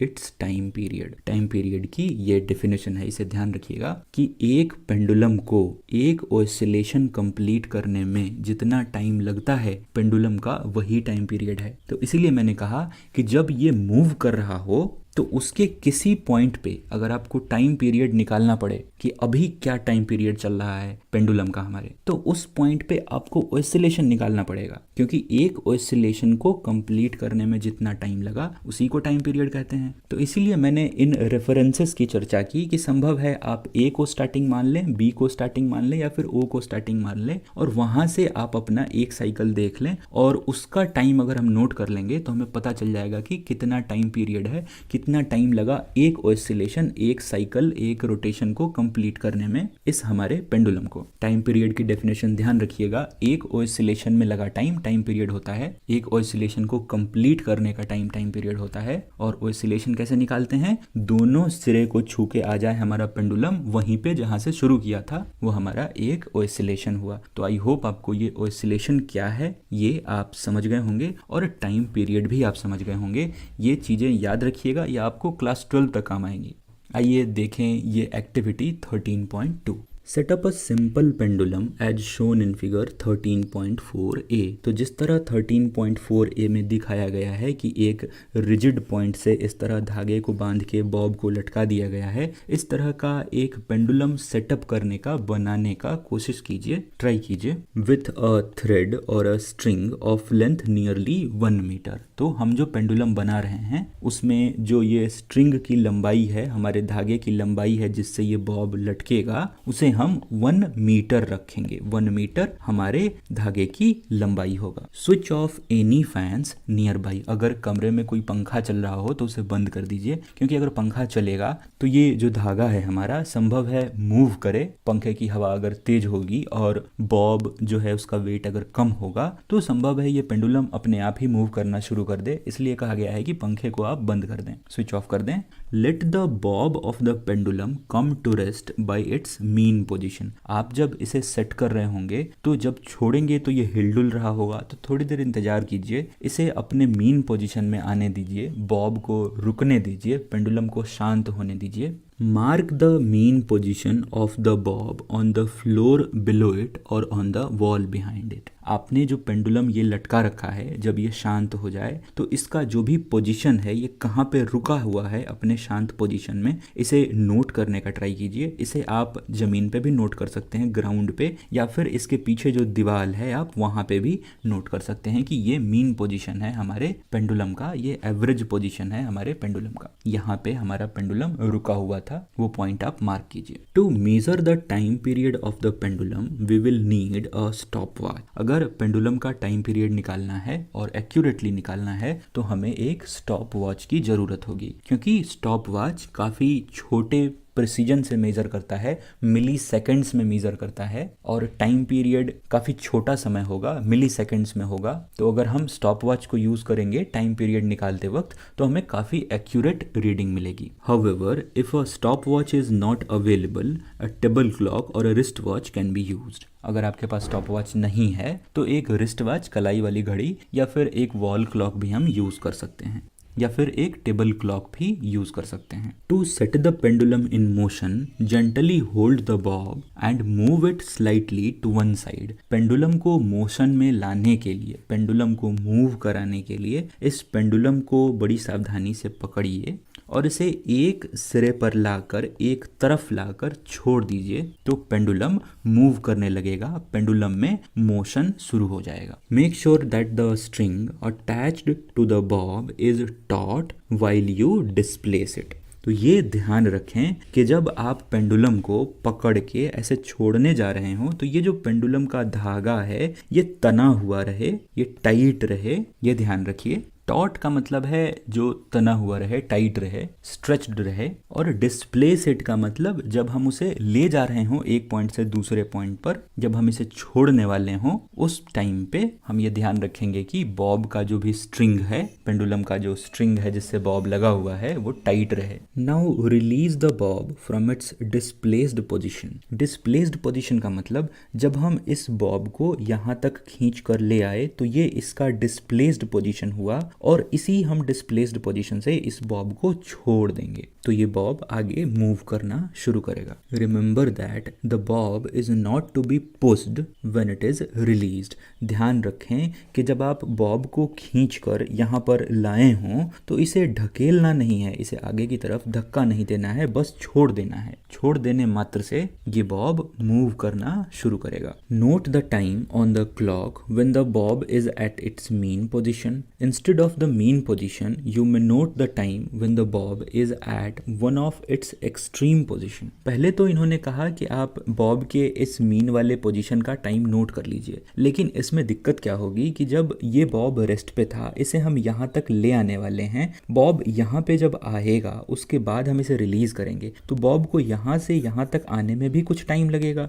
तो इस मीन पोजीशन वाले टाइम को नोट करने के बजाय अगर इस डिस्प्लेस्ड पोजीशन का टाइम नोट कर लिया जाए, इनफैक्ट डिस्प्लेस्ड पोजीशन से जब आप इसे छोड़ने वाले हो वो वाला पॉइंट ऑफ टाइम नोट कर लिया जाए तो ज़्यादा एक्यूरेट होगा। Measure the time the pendulum takes to complete 20 oscillations. तो ये 20 ऑसिलेशन कंप्लीट करने में पेंडुलम कितना टाइम लेता है इसे काउंट कीजिए, नोट कीजिए कि 20 बार ये हम ए से शुरू कर रहे हैं अगर, तो ए से बी तक जाके और वापस ए तक आएगा, इसे हम एक ऑसिलेशन कहेंगे। तो इस तरह के 20 ऑसिलेशन को पूरा करने में ये हमारा पेंडुलम 1 मीटर वाले स्ट्रिंग का कितना समय ले रहा है इसे हम नोट करेंगे। स्टार्टिंग पॉइंट नोट कर लेंगे और 20 बार काउंट करेंगे। 20 जब पूरा हो जाएगा उस समय का टाइम नोट कर लेंगे और दोनों टाइम का अगर हम डिफरेंस निकालेंगे तो हमें पता चलेगा कि कितना टाइम लिया पेंडुलम ने 20 ऑसिलेशन को कंप्लीट करने का। Record your observations in table 13.2। तो नीचे है यहाँ टेबल 13.2। इसमें 2 कॉलम्स हैं। पहला है टाइम टेकन फॉर 20 ऑसिलेशंस और दूसरा है टाइम पीरियड। मतलब पेंडुलम को 20 ऑसिलेशंस कंप्लीट करने में कितना समय लगा और एक ऑसिलेशन का क्या टाइम पीरियड था, एक ऑसिलेशन को पूरा होने में कितना समय लगा। तो ये 2 चीजें हमें यहाँ पे नोट करनी है टेबल 13.2 में। The first observation shown is just a sample. यहाँ आप देखेंगे पहला ऑब्जर्वेशन सोन है कि 20 ऑसिलेशंस कंप्लीट करने में 42 सेकेंड्स लगे। यहाँ जो ब्रैकेट में एस लिखा है इसका मतलब है सेकेंड्स, टाइम सेकेंड्स में बता रहे हैं। पेंडुलम को 20 बार ऑसिलेट करने में 42 सेकेंड्स लगे और एक ऑसिलेशन कंप्लीट करने का जो टाइम है उसी को टाइम पीरियड कहते हैं और वो टाइम पीरियड है 2.1 सेकेंड्स। तो हम अलग अलग बार जब अपने पेंडुलम को रिलीज करेंगे तो हमें थोड़े बहुत वेरिएशन के साथ ये चीज मिलेगी, जैसे हमें यहाँ पे इस टेबल में नोट करना है। Your observations could be different from this. हमारा ऑब्जर्वेशन इस सैंपल ऑब्जर्वेशन से अलग हो सकता है। Repeat this activity a few times and record your observation. हम इस पेंडुलम को एक जगह ले जाकर छोड़ने वाली एक्टिविटी को, पेंडुलम को ऑसिलेट कराने वाली एक्टिविटी को कुछ बार करेंगे, 2-4 बार, 5-10 बार, और अपने सारे ऑब्जर्वेशन को इस टेबल 13.2 में नोट करेंगे और देखेंगे कि क्या डिफरेंस आ रहा है, कितना मार्जिन ऑफ एरर है, जो हमारा टाइम पीरियड है वो कितना वेरी कर रहा है, या फिर जो 20 ऑसिलेशन पूरा करने के लिए जो लगा टाइम है वो किस तरह वेरी कर रहा है। तो चूंकि हमारा जो स्ट्रिंग का लेंथ है, स्ट्रिंग की लंबाई है वो 1 मीटर फिक्स्ड है, तो जो टाइम लगने वाला है वो ऑलमोस्ट सिमिलर ही रहेगा। By dividing the time taken for 20 oscillations by 20 get the time taken for 1 oscillation और the time period of the pendulum. तो अगर हम एवरेज टाइम पीरियड निकालना चाहें, ये एवरेज टाइम पीरियड एक्यूरेट के बहुत करीब होगा क्योंकि ये 20 ऑसिलेशंस का टाइम पीरियड है। अब यहाँ पे सिंपल यूनिटरी मेथड काम करेगा कि यहाँ पे हमने 20 बार ऑसिलेट कराया है तो इसका टाइम है 42 सेकेंड्स और हमें एक ऑसिलेशन का टाइम चाहिए, तो इसमें यहाँ पे 20 से डिवाइड कर देंगे तो हमें 2.1 मिल जाएगा। तो एवरेज टाइम पीरियड या फिर इन जनरल टाइम पीरियड जो ज़्यादा एक्यूरेट होगा वो इस तरह से हम निकाल सकते हैं। अगर आप किसी पर्टिकुलर ऑसिलेशन को पकड़ेंगे तो संभव है कि टाइम पीरियड थोड़ा वेरी कर जाए, 2 सेकंड की बजाय 3 सेकंड आ जाए या कम आ जाए, क्योंकि ऑसिलेशन की स्पीड धीरे धीरे रिड्यूस होती जाएगी, कम होती जाएगी। Is the time period of your pendulum nearly the same in all cases. तो जितने भी केसेस हम करेंगे, जितनी बार भी ये ऑब्जर्वेशन हम करेंगे, उन सब में ये एवरेज टाइम पीरियड निकाल कर ट्राई करेंगे और हम ये पाएंगे कि average time period almost same होगा हमारे सारे ऑब्जर्वेशंस में। 20 ऑसिलेशंस का निकालेंगे तो ये टाइम पीरियड लगभग बराबर आएगा क्योंकि एवरेज में वेरिएशन की प्रोबेबिलिटी कम हो जाती है। Note that the slight change in the initial displacement does not affect the time period of your pendulum. तो इसका मतलब ये है कि अगर हम मीन वाली पोजीशन से निकाल रहे हैं, हमने इस वाली पोजीशन पे अपना टाइम नोट किया है, तो यहाँ से यहाँ पे पेंडुलम को ले जाने का जो प्रोसेस है उसी को इनिशियल डिस्प्लेसमेंट कहा जा रहा है कि शुरू में जो डिस्प्लेस किया गया ये पेंडुलम यहाँ से यहाँ तक, तो ये जो टाइम है ये ज़्यादा वेरिएशन क्रिएट नहीं करेगा, लेकिन बेहतर है कि आप वो टाइम नोट करें जब आप इस पेंडुलम को रिलीज करते हैं, तो आपको ज़्यादा एक्यूरेट टाइम पता चलेगा। Nowadays, most clocks or watches have an electric circuit with 1 or more cells। आजकल की जो घड़ियां आ रही हैं उसमें इलेक्ट्रिक सर्किट्स होती हैं और उसमें एक या एक से अधिक बैटरीज लगती हैं, सेल्स लगती हैं। These clocks are called quartz clocks. और आजकल की नई घड़ियों को हम क्वार्ज घड़ी कहते हैं, क्वार्ज क्लॉक कहते हैं। The time measured by quartz clocks is much more accurate then that bye clocks available earlier. तो ये नई घड़ियों के द्वारा मेजर किया गया जो टाइम है वो ज़्यादा एक्यूरेट होता है पेंडुलम वाली घड़ी या पहले जो भी मेथड था क्लॉक बनाने का या टाइम को मेजर करने का, उन सभी से एक्यूरेट है हमारी ये आज की नई क्वार्ज स्टॉपवॉच घड़ी। तो आई होप आपको ये सेक्शन क्लियर है। इसमें हमने एवरेज टाइम पीरियड निकालना सीखा, टाइम पीरियड की डेफिनेशन देखी और oscillation क्या होता है ये देखा। आइए अब देखें अगला section, units of time and speed. The basic unit of time is a second. एक सेकेंड को टाइम का बेसिक यूनिट कहते हैं। ये सेकेंड टाइम का SI यूनिट भी है, इसके बारे में हम और आगे जानेंगे। Its symbol is small s। एक सेकंड को एक छोटे s से रिप्रेजेंट किया जाता है। Larger units of time are minutes, जिसे हम शॉर्ट में MIN लिखते हैं, एंड आवर्स, जिसे हम स्मॉल h लिखते हैं। ये MIN और h मिनट्स और आवर्स के सिंबल्स हैं respectively. You already know how these units are related to one another. हम पहले से जानते हैं कि ये मिनट, घंटे और सेकंड्स एक दूसरे से किस तरह रिलेटेड हैं। जैसे कि एक घंटे में 60 मिनट होते हैं और एक मिनट में 60 सेकंड होते हैं, तो ये तीनों इस तरह से रिलेटेड हैं। और टाइम की बेसिक यूनिट हमने जानी, वो सेकंड है। What would be the basic unit of speed? तो जिस तरह टाइम का बेसिक यूनिट सेकंड है, उसी तरह स्पीड का जो बेसिक यूनिट है वो क्या होगा? Since the speed is distance by time. Distance by time कहने का मतलब कितना डिस्टेंस कवर किया गया और कितना समय लिया गया, इन दोनों को हम डिवाइड कर देते हैं तो हमें स्पीड मिलती है। स्पीड का ये फॉर्मूला है, इसे हमने पहले भी देखा। तो अब चूंकि स्पीड जो है वो डिस्टेंस को टाइम से डिवाइड करने के बाद मिलता है हमें, इसीलिए जो स्पीड है उसकी बेसिक यूनिट डिस्टेंस की बेसिक यूनिट अपॉन टाइम की बेसिक यूनिट हो जाता है। तो वही लिखा है कि the basic unit of speed is metre per second. हमने जाना कि टाइम की बेसिक यूनिट है सेकंड, उसी तरह डिस्टेंस का बेसिक यूनिट होता है मीटर। तो अगर हम मीटर अपॉन सेकंड लिख दें तो ये हमारे स्पीड की बेसिक यूनिट बन जाएगा। Of course it could also be expressed in other units such as metre per minute और किलोमीटर पर आवर। तो इसे डिस्टेंस के दूसरे यूनिट्स और टाइम के दूसरे यूनिट्स के रेस्पेक्ट में भी बताया जा सकता है। जैसे कि डिस्टेंस को मीटर में न बता के हम डिस्टेंस को किलोमीटर में भी बता सकते हैं, और टाइम को सेकंड में न बता के हम इसे मिनट या घंटे में भी बता सकते हैं। लेकिन जनरली आपको स्पीड मीटर पर सेकंड में मिलेगा या फिर किलोमीटर पर आवर में मिलेगा। जो छोटी स्पीड्स होंगी वो आपको मीटर पर सेकंड में मिलेंगी और बड़ी स्पीड किलोमीटर पर आवर में मिलेंगी। हम जब प्रॉब्लम्स सॉल्व कर रहे होते हैं तो वहां पे हमें मीटर पर सेकंड को किलोमीटर पर आवर में कन्वर्ट करने की और किलोमीटर पर आवर को मीटर पर सेकंड में कन्वर्ट करने की जरूरत अक्सर पड़ती है। इसके लिए फॉर्मूला है, इसे जब हम न्यूमेरिकल करेंगे तब देखेंगे। You must remember that the symbols of all units are written in singular. आपको ध्यान रखना चाहिए कि जितने भी यूनिट्स हैं, जैसे कि स्पीड का जो भी यूनिट है या फिर टाइम का जो भी यूनिट है, वेट का जो भी यूनिट है, उसे हमेशा सिंगुलर में लिखते हैं। इससे क्या मतलब है? इस एग्जांपल में बताया गया है कि for example we write 50 kilometre and not 50 kilometres. ऐसे देखें तो 50 एक से ज्यादा लगता है, तो आइडियली इसमें s लगना चाहिए था, ये प्लूरल होना चाहिए था, लेकिन हम इसे ऐसा लिखते नहीं हैं। अगर हमें 50 किलोमीटर कहना है तो हम 50 किलोमीटर ही कहते हैं। ऐसे सिंबल के फॉर्म में 50 km लिखते हैं, 50 kms नहीं लिखते। उसी तरह अगर 8 सेंटीमीटर बताना है तो हम 8 cm लिखते हैं, 8 cms नहीं लिखते हैं, 8 सेंटीमीटर्स नहीं लिखते हैं, 8 सेंटीमीटर लिखते हैं। मतलब यूनिट्स हमेशा सिंगुलर रहते हैं। Boojho is wondering how many seconds there are in a day and how many hours are in a year, can you help him?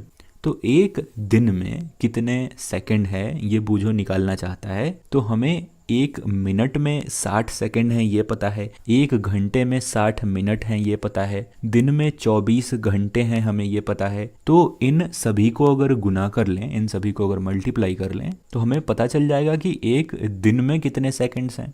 उसी तरह एक दिन में 24 घंटे होते हैं और एक साल में 365 या 366 दिन होते हैं, 365 और 366 डेज होते हैं। तो इन दोनों को अगर मल्टीप्लाई कर लें तो एक साल में कितने घंटे हैं ये हमें पता चल जाएगा। इसके बाद है एक छोटी सी कहानी जिसमें टाइम पीरियड और पेंडुलम की डिस्कवरी के बारे में है। इन शॉर्ट ये कहानी ये है कि गैलीलियो एक चर्च में बैठे थे और एक चेन से एक लैंप लटक रहा था और वो लैंप हिल डुल रहा था, मूव कर रहा था। और इसी से गैलीलियो ने एक ऑब्जर्वेशन निकाला, एक चीज नोटिस करी, और वही आगे चल के सिंपल पेंडुलम की तरह डेवलप हुआ। सिंपल पेंडुलम का डेवलपमेंट वही से होता है। ये इंटरेस्टिंग कहानी है, आप एक बार पढ़िए इसे। हमने चूंकि सिंपल पेंडुलम के बारे में ऑलरेडी देख लिया है, सो मैं इसे यहाँ स्किप कर रहा हूँ। Different units of time are used depending on the need. जिस तरह जरूरत पड़ती है उस तरह समय के अलग अलग यूनिट्स को यूज किया जाता है। जैसे कि अगर काफी छोटे समय को दिखाना होगा तो हम सेकंड्स में बताएंगे, वहीं अगर बड़े समय को दिखाना है तो हम घंटे या फिर दिनों में बताते हैं। सो जिस तरह जरूरत होती है समय के उस यूनिट का इस्तेमाल किया जाता है। अगर छोटे यूनिट की जरूरत है तो छोटे यूनिट का, अगर बड़े यूनिट की जरूरत है तो बड़े यूनिट का इस्तेमाल होता है। इसे यहाँ एक एग्जांपल से समझाया गया है कि it is convenient to express your age in years rather than in days और आवर्स। जैसे कि हमसे अगर कोई हमारी उम्र पूछता है तो हम उसे सालों में बताते हैं कि मेरी उम्र 15 साल है, 20 साल है। इसे हम मिनट या घंटों में नहीं बताते, दिनों में नहीं बताते। Similarly, it will not be wise to express in year the time taken by you to cover the distance between your home and your school. उसी तरह जितना समय हमें अपने घर से अपने स्कूल पहुंचने में लगा, इस समय को हम ईयर्स में नहीं बताते, इस समय को हम जनरली मिनट या घंटों में बताते हैं। तो जितना बड़ा या जितना छोटा समय है उस हिसाब से हम टाइम की यूनिट को चुन लेते हैं कन्वीनियंटली। हाउ स्मॉल और large is a time interval of 1 second. 1 second कितना छोटा या फिर कितना बड़ा है। The time taken in saying allowed 2001 is near by 1 second. ये जो यहाँ सेंटेंस लिखा है 2001, इस सेंटेंस को बोलने में जितना समय लगा वो लगभग 1 सेकेंड के बराबर है। Verify it by counting aloud from 2001 to 2010। आप 2001 से 2010 तक काउंट करके ये वेरीफाई कीजिए कि इन सभी वर्ड्स को बोलने में एक ही सेकंड समय लग रहा है कि नहीं।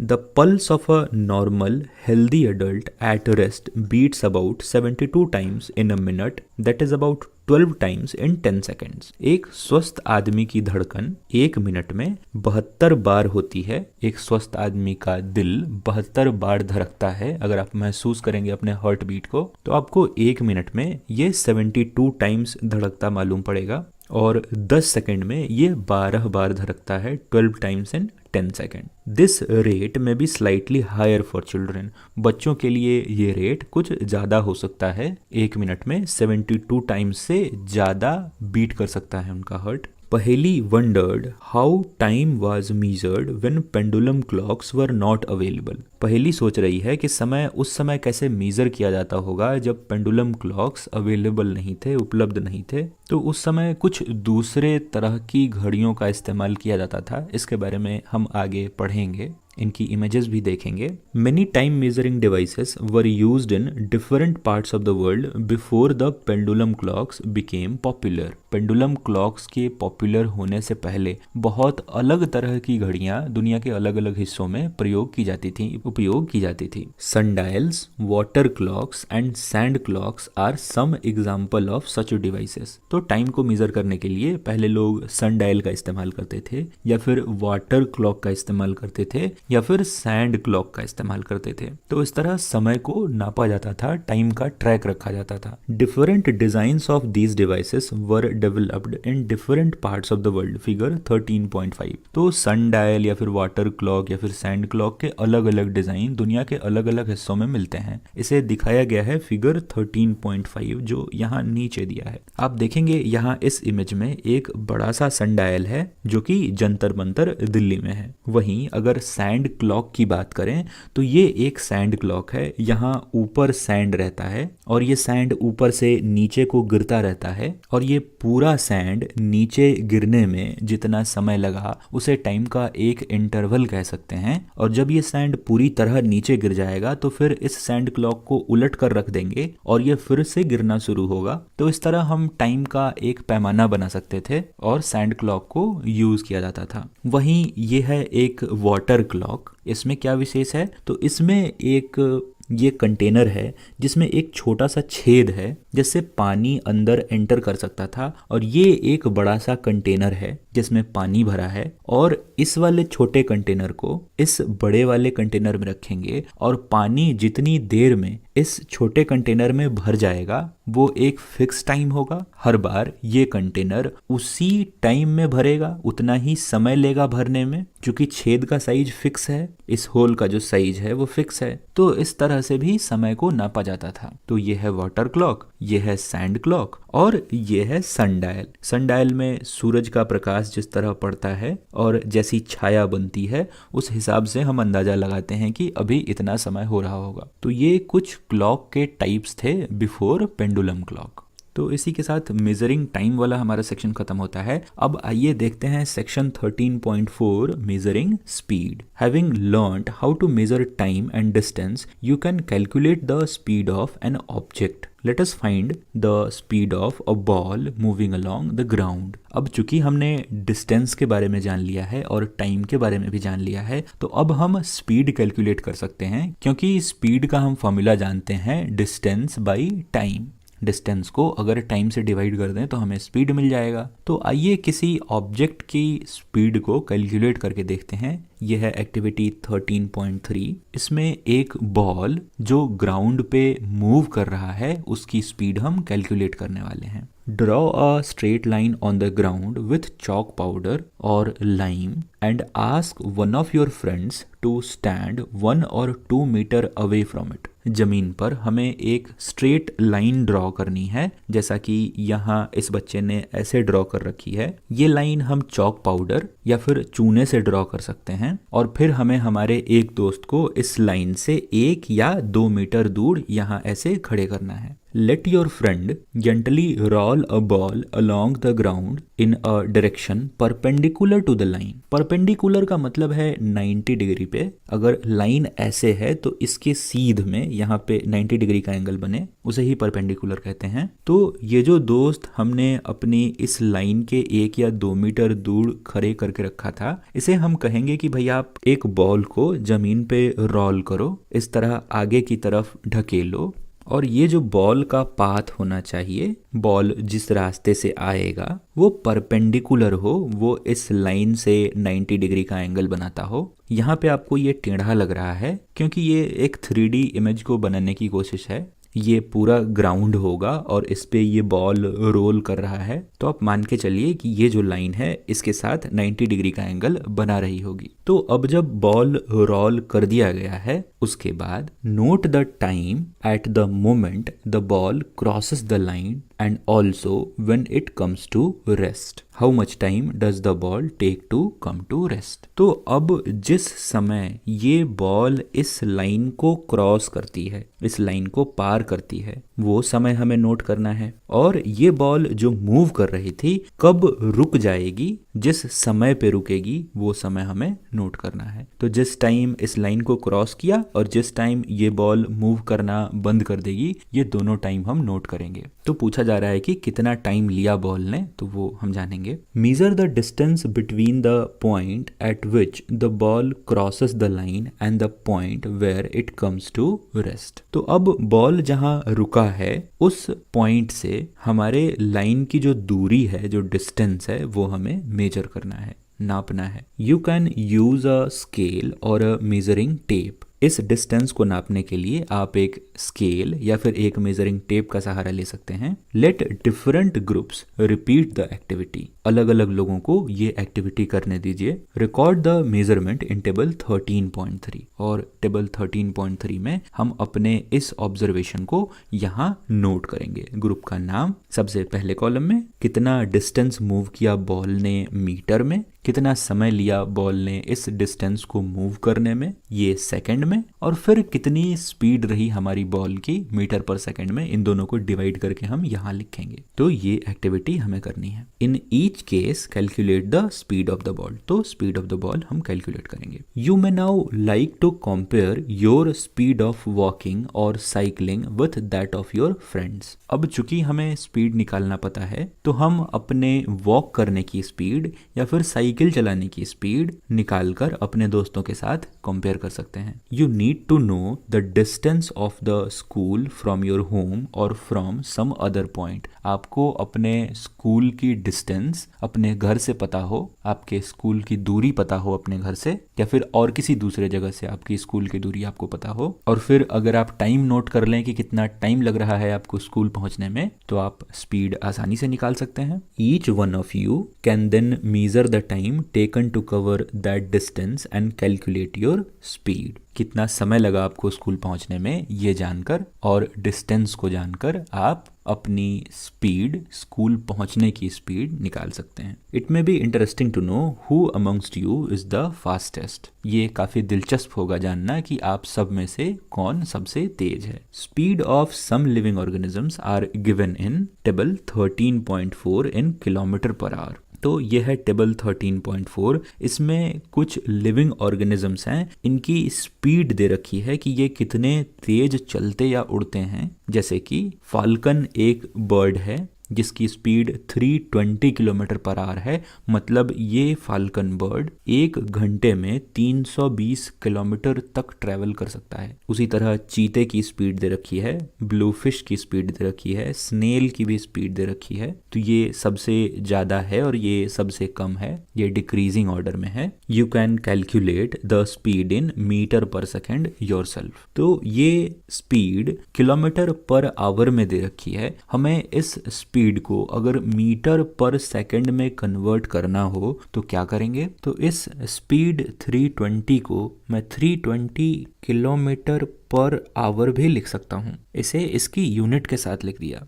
अब इस 320 किलोमीटर पर आवर को अगर मैं कुछ ऐसे लिखूं कि 320 किलोमीटर डिवाइडेड बाई 1 आवर, यही मतलब है। इसे हम पढ़ते हैं 320 किलोमीटर पर आवर मतलब हर घंटे 320 किलोमीटर ये ट्रैवल करेगा। तो इसे अब हमें मीटर पर सेकंड में बदलना है। तो 320 किलोमीटर को अगर मीटर में बदलेंगे तो हम जानते हैं कि 1 किलोमीटर में 1000 मीटर होता है। तो इसे हम लिख सकते हैं 320 इंटू 1000 मीटर। ठीक है, ये किलोमीटर मीटर में कन्वर्ट हो गया। डिवाइडेड बाई 1 आवर है, तो हम जानते हैं कि 1 घंटे में 60 मिनट होते हैं और 1 मिनट में 60 सेकंड होते हैं। इसका मतलब इन शॉर्ट हम कह सकते हैं कि 1 घंटे में इतने सेकंड्स होते हैं। तो ये यहाँ पे अब घंटे की जगह हम सेकंड लिख पाएंगे।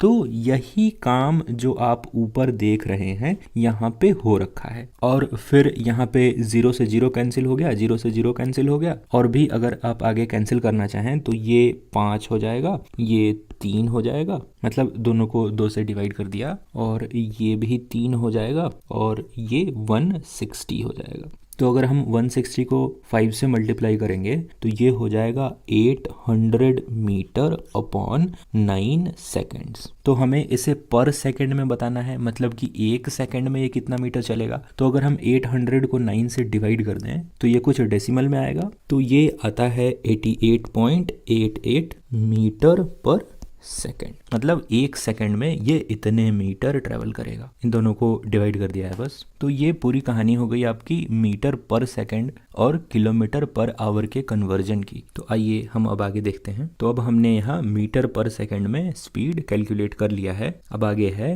कि rockets launching satellites into earth's orbit often attain speeds up to 8 kilometre per second. वो रॉकेट जो सैटेलाइट को ऑर्बिट में छोड़ने के लिए धरती से लॉन्च किए जाते हैं हमारी इसरो के द्वारा या फिर नासा के द्वारा, उसमें जो रॉकेट की स्पीड होती है वो लगभग 8 किलोमीटर पर सेकंड होती है। मतलब वो रॉकेट 1 सेकंड में 8 किलोमीटर ट्रैवल करता है। On the other hand a tortoise can move only with a speed of about about 8 centimetre पर सेकेंड। एक कछुआ काफी धीरे चलता है, वो केवल 8 सेंटीमीटर ही ट्रेवल कर सकता है एक सेकेंड में। Can you calculate how fast is the rocket compared with the tortoise? तो क्या आप कंपेयर कर सकते हैं, क्या आप बता सकते हैं कि जो रॉकेट है वो टॉर्टॉइज से कितना ज़्यादा तेज है? इसे हम मल्टीपल्स में बता सकते हैं कि 10 गुना तेज है कि 20 गुना तेज है। तो इसके लिए क्या करेंगे कि इस किलोमीटर पर सेकंड को सेंटीमीटर पर सेकंड में कन्वर्ट करेंगे। तो 8 किलोमीटर में कितने सेंटीमीटर्स होते हैं हमें ये जानना चाहिए। तो हम जानते हैं कि 1 किलोमीटर में 1000 मीटर होता है। तो 8 किलोमीटर में ऑब्वियसली 8000 मीटर्स होंगे, और 1 मीटर में चूंकि 100 सेंटीमीटर होता है तो 8000 मीटर में इंटू 100 सेंटीमीटर्स होंगे। तो अगर हम रॉकेट की स्पीड सेंटीमीटर पर सेकेंड में बताने की कोशिश करें तो ये कुछ होगा 8000 इंटू 100। इसका मतलब 8 लाख सेंटीमीटर पर सेकेंड, और टॉर्टॉइज की स्पीड है 8 सेंटीमीटर पर सेकेंड। तो अगर हम ये जानना चाहें कि रॉकेट कितना फास्ट है टॉर्टॉइज से, तो इसे हम मल्टीपल्स में बताएंगे कि रॉकेट की स्पीड 10,000 टाइम्स ज़्यादा है टॉर्टॉइज के स्पीड से,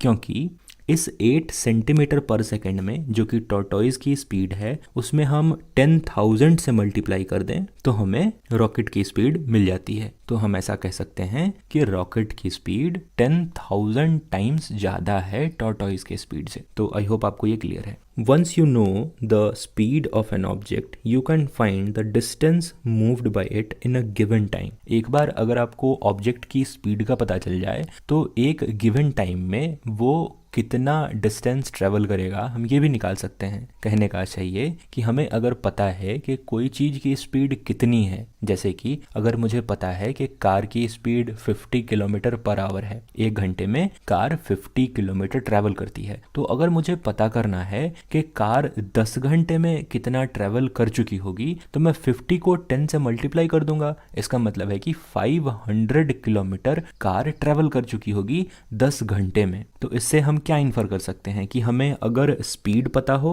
और टाइम पता हो तो हम डिस्टेंस निकाल सकते हैं।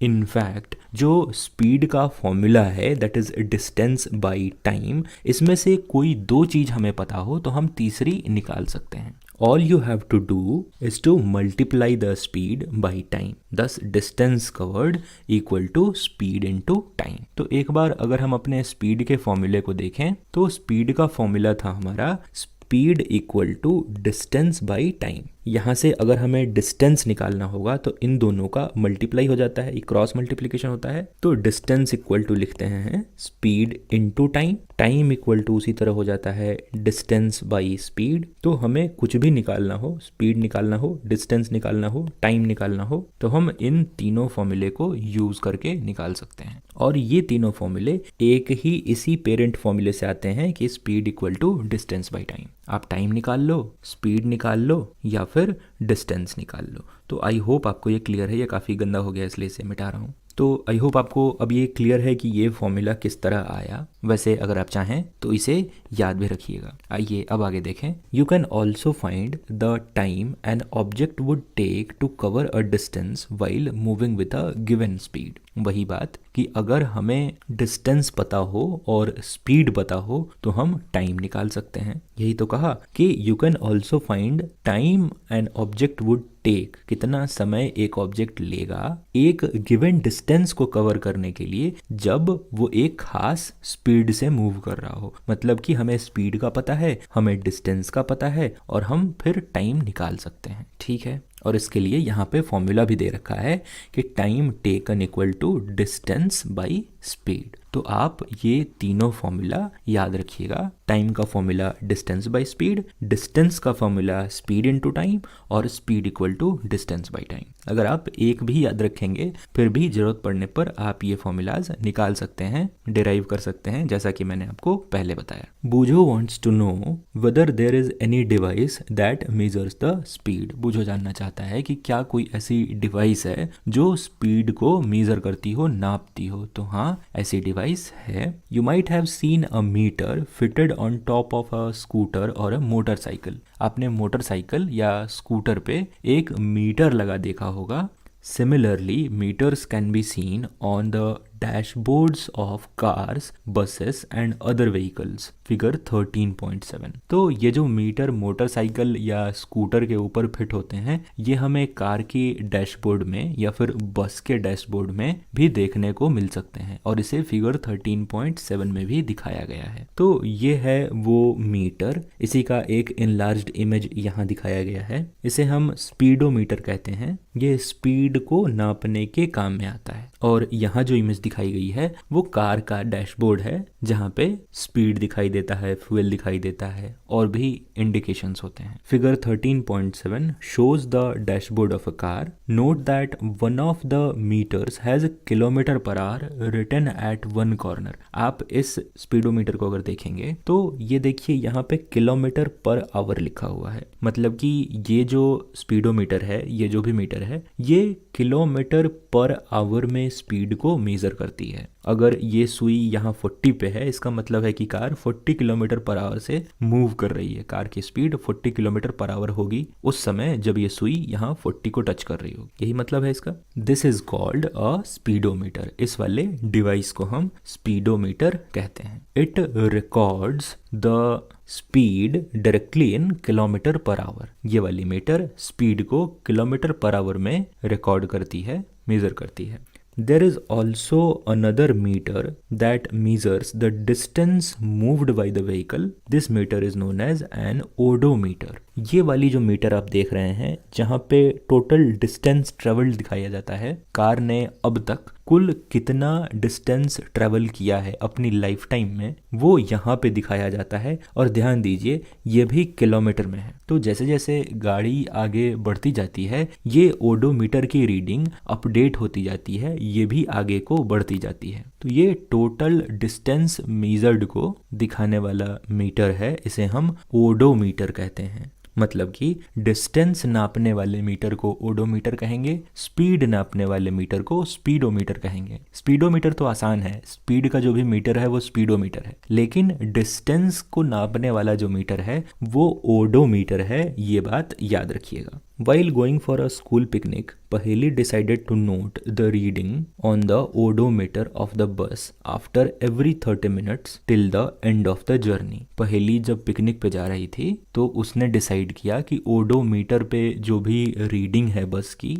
वो वह नोट करेगी। हर 30 मिनट पे ओडोमीटर की रीडिंग वह नोट करेगी। उसकी जो भी रीडिंग है वो टेबल 13.5 में यहाँ दिखाई गई है। हर 30 मिनट्स पे उसने ओडोमीटर की रीडिंग ली है। तो शुरुआत में रीडिंग कितनी थी, जैसे कि पहली की गाड़ी अगर 8 बजे चलना शुरू करी होगी तो शुरुआत में जब डिस्टेंस 0 किलोमीटर था, गाड़ी रुकी हुई थी, तब ओडोमीटर की रीडिंग इतनी थी। आधे घंटे बाद उसकी रीडिंग इतनी हुई और फिर हर आधे घंटे पे उसने रीडिंग ली है और वो रीडिंग रेस्पेक्टिवली यहाँ लिखी हुई है। तो आइए अब आगे देखते हैं। Can you tell how far was the picnic spot from the school? तो क्या आप इस टेबल को देखकर बता सकते हैं कि जो पिकनिक वाली जगह थी वो स्कूल से कितनी दूरी पर थी? तो यहाँ पे अगर आप डिस्टेंस वाले में देखेंगे तो जो आखिरी डिस्टेंस है वो है 80 किलोमीटर। मतलब टोटल डिस्टेंस जो ट्रेवल हुआ है वो है 80 किलोमीटर। इसका मतलब है कि जो पिकनिक का स्पॉट था, जो भी पिकनिक की जगह थी, वो 80 किलोमीटर दूर थी स्कूल से। Can you calculate the speed of the बस? तो अगर हमें स्पीड कैलकुलेट करना है तो हमें डिस्टेंस चाहिए और टाइम चाहिए। तो डिस्टेंस हमें यहाँ पता चल गया कि जो फाइनल डिस्टेंस है वो 80 किलोमीटर है। 0 किलोमीटर से शुरू होके 80 किलोमीटर तक पहुंचा है। ये ओडोमीटर की रीडिंग आप घटाकर भी निकाल सकते हैं। जैसे कि शुरुआत में ओडोमीटर की रीडिंग इतनी थी, अंत में वो इतनी हो गई। तो अगर हम घटा दें, इन दोनों को सब्ट्रैक्ट कर दें, 36620 को अगर 36540 से घटा दें तो हमें 00080 ये मिलेगा और ये किलोमीटर में है। ध्यान रखें ओडोमीटर की रीडिंग किलोमीटर में होती है। तो यहाँ से हमें ये पता चल गया कि जो भी पिकनिक का स्पॉट था वो 80 किलोमीटर दूर था। ठीक है, इसका मतलब कि हमें डिस्टेंस पता है और यहाँ पे टाइम भी दे रखा है और स्पीड निकालने के लिए डिस्टेंस चाहिए और टाइम चाहिए। तो टाइम देखेंगे तो 8 AM पे शुरू हुआ था, मतलब 8 बजे सुबह गाड़ी चली थी और 10 बजे पहुंच गई, मतलब 2 घंटा लगा। तो 80 किलोमीटर टोटल डिस्टेंस था और 2 आवर हमारा टाइम लगा। तो इन दोनों को अगर डिवाइड कर दें तो 40 आएगा और इसकी यूनिट क्या होगी, किलोमीटर पर आवर, क्योंकि डिस्टेंस हमने किलोमीटर में लिया है, टाइम हमने आवर में लिया है। तो जो भी बस से वो लोग पिकनिक पे जा रहे थे उसकी स्पीड कितनी हुई, 40 किलोमीटर पर आवर। मैं इसे मिटा रहा हूँ, आई होप आपको ये क्लियर है। तो हमने डिस्टेंस देख ली, हमने स्पीड देख ली। अब अगला, looking at the table Boojho asked Paheli whether she can tell how far they would have travelled till 9:45 AM। तो टेबल में देखकर बूझो ने पहेली से पूछा कि क्या वो बता सकती है कि 9:45 AM पे बस कहाँ पहुंची होगी, कितना डिस्टेंस ट्रेवल किया होगा बस ने 9:45 AM पे। 9:45 का समय 9:30 से 15 मिनट्स बाद का समय है, मतलब जो भी डिस्टेंस ट्रेवल्ड होगा वो 60 किलोमीटर और 80 किलोमीटर के बीच में होगा। ये क्लियर है आपको, क्योंकि 9:30 तक तो बस ने जो भी डिस्टेंस कवर किया था वो तो कर ही लिया था। 15 मिनट्स में बस थोड़ा और दूर चलेगी, तो ऑब्वियसली जो भी डिस्टेंस ट्रेवल्ड होगा वो 60 से ज़्यादा होगा और 80 से कम होगा, इसी बीच का कोई डिस्टेंस होगा। ठीक है, अब चूंकि हमें बस की स्पीड पता है जो हमने अभी अभी कैलकुलेट करी, 40 किलोमीटर्स पर आवर, यानी कि हर घंटे में बस 40 किलोमीटर ट्रैवल कर रही है, 40 किलोमीटर ट्रैवल कर रही है। एक घंटे में अगर 40 किलोमीटर ट्रैवल कर रही है तो आधे घंटे में कितना ट्रैवल करेगी, ऑब्वियसली इसका आधा ट्रैवल करेगी, 40/2 दैट इज 20 किलोमीटर आधे घंटे में ट्रैवल कर रही है। आधे घंटे का मतलब 30 मिनट्स में ये 20 किलोमीटर ट्रैवल कर रही है। अगर हम इसका भी आधा करें, 15 मिनट्स की बात करें, तो ये कितना ट्रैवल करेगी, 20/2 करेगी। इसका मतलब है कि 10 किलोमीटर ट्रैवल करेगी। यानी कि अब हमने यहाँ से कैलकुलेट किया कि 15 मिनट में ये 10 किलोमीटर ट्रैवल करने वाली है, मतलब 10 किलोमीटर ज़्यादा और चलेगी ये 15 मिनट में, 15 मिनट्स में। तो अगर इस 60 में हम 10 जोड़ दें तो वो 70 होता है। तो 9:45 पे जो पोजीशन होगी बस की वो 70 किलोमीटर वाली होगी, यानी कि टोटल डिस्टेंस ट्रेवल्ड जो ओडोमीटर की रीडिंग होगी वो 36610 होगी। हमने इसमें 10 किलोमीटर ऐड कर दिया। तो आई होप आपको ये क्लियर है। तो इसी तरह से आप कैलकुलेट कर सकते हैं कि किसी भी गिवन पॉइंट ऑफ टाइम पे बस की क्या पोजीशन होगी। तो आइए अब आगे देखते हैं। Paheli had no answer to this question. Paheli ने इस सवाल का जवाब नहीं दिया। They went to their teacher. वे अपने टीचर के पास गए। She told them that one way to solve this problem is to plot a distance time graph. तो इस क्वेश्चन को सॉल्व करने का एक और तरीका ये है कि वे डिस्टेंस टाइम ग्राफ को प्लॉट करें। तो डिस्टेंस टाइम ग्राफ प्लॉट कैसे करते हैं ये हम अभी थोड़ी देर में देखने वाले हैं। Late us find out how such a graph is plotted. आइए देखें किस तरह प्लॉट किया जाता है एक डिस्टेंस टाइम ग्राफ को। तो अगला सेक्शन ही है हमारा 13.5 distance time graph. You might have seen that newspapers, magazines et cetera present information in various forms of graphs to make it interesting. आपने पेपर या फिर मैगजीन्स में इस तरह के ग्राफ देखे होंगे जो कि डेटा को रिप्रेजेंट करते हैं और किसी भी आर्टिकल को ये इंटरेस्टिंग बनाते हैं, सुंदर बनाते हैं। The type of graph shown in figure 13.8 is known as a bar graph। ये जो फिगर 13.8 है इसमें ये जो ग्राफ दिखाया गया है इस तरह के ग्राफ को बार ग्राफ कहते हैं। Another type of graphical representation is a pie chart। Figure 13.9 नीचे ये है फिगर 13.9। इसमें ये जो ग्राफ दिखाया गया है इस तरह के ग्राफ को हम पाई चार्ट कहते हैं। The graph shown in figure 13.10 is an example of a line graph। 13.10 में ये वाला जो ग्राफ है इसे लाइन ग्राफ कहा जाता है। The distance time graph is a line graph। तो जो भी डिस्टेंस टाइम ग्राफ बनाने की बात हम कर रहे हैं, जैसे हम 9:45 पे क्या डिस्टेंस होगा ये कैलकुलेट करने वाले हैं, तो ये जो डिस्टेंस टाइम ग्राफ होगा वो लाइन ग्राफ होगा, मतलब कुछ इस तरह का ग्राफ होगा, मतलब हमारा ग्राफ कुछ ऐसा दिखेगा। The distance time graph is a line graph. Let us learn to make such a graph. आइए देखें एक लाइन ग्राफ किस तरह बनाते हैं। Take a sheet of graph paper. हमें एक इस तरह का ग्राफ पेपर लेना है draw two lines perpendicular to each other on it. हमें दो लाइन इस पे ड्रॉ करने हैं इस ग्राफ पेपर पे, जो कि एक दूसरे के परपेंडिकुलर हों, एक दूसरे से 90 डिग्री का एंगल बनाते हों, एज शोन इन फिगर 13.11। तो ये है फिगर 13.11 जैसा कि इसमें दिखाया गया है। अब देखेंगे इसमें दो लाइन्स हैं, एक है y और y डैश, मतलब इन दो पॉइंट्स को मिलाने वाली जो लाइन है ये वाली लाइन, और दूसरी लाइन है x डैश और x, या फिर x या x डैश, इस तरह भी पढ़ सकते हैं। तो इन दो पॉइंट से जो गुजर रही है लाइन ये वाली, ये एक लाइन है, और इस पे ये 90 डिग्री का एंगल बना रही दूसरी लाइन y और y डैश है। Mark the horizontal lines as x o x dash. इन्होंने इस लाइन को दिखाने के लिए इस बीच वाले o को भी गिन लिया है। तो इस लाइन को हम इस तरह भी कह सकते हैं कि ये वाली लाइन x डैश से भी गुजर रही है, o से भी गुजर रही है, x से भी गुजर रही है। तो इसलिए इस लाइन को हम x o x डैश भी बुला सकते हैं। अगर इस o को न भी काउंट करें तो x x डैश भी बुला सकते हैं इस लाइन को, लेकिन चूंकि इन्होंने x o x डैश कहा है तो हम भी इसे x o x डैश कहेंगे, और इस वाले को y o y डैश कहेंगे। किसी भी लाइन का इस तरह से नाम रखा जाता है। It is known as x axis. इस x o x डैश वाली लाइन को, इस वाली लाइन को हम x एक्सिस भी कहते हैं, और इस y o y डैश वाली लाइन को हम y एक्सिस कहते हैं। Similarly, mark the vertical line y-o-y dash, it is called y-axis। ठीक है। The point of intersection of x-o-x dash and y-o-y dash is known as origin। तो ये जो दो लाइन है जो एक दूसरे के ऊपर परपेंडिकुलर है, 90 डिग्री का एंगल बना रही हैं, जिनका हमने यहाँ पे नाम देखा x-o-x dash और y-o-y dash, ये दोनों लाइन जहाँ पे इंटरसेक्ट कर रही हैं, एक दूसरे को काट रही हैं, उस वाले पॉइंट को हम ओरिजिन कह रहे हैं, जिसे यहाँ O से दिखाया गया है।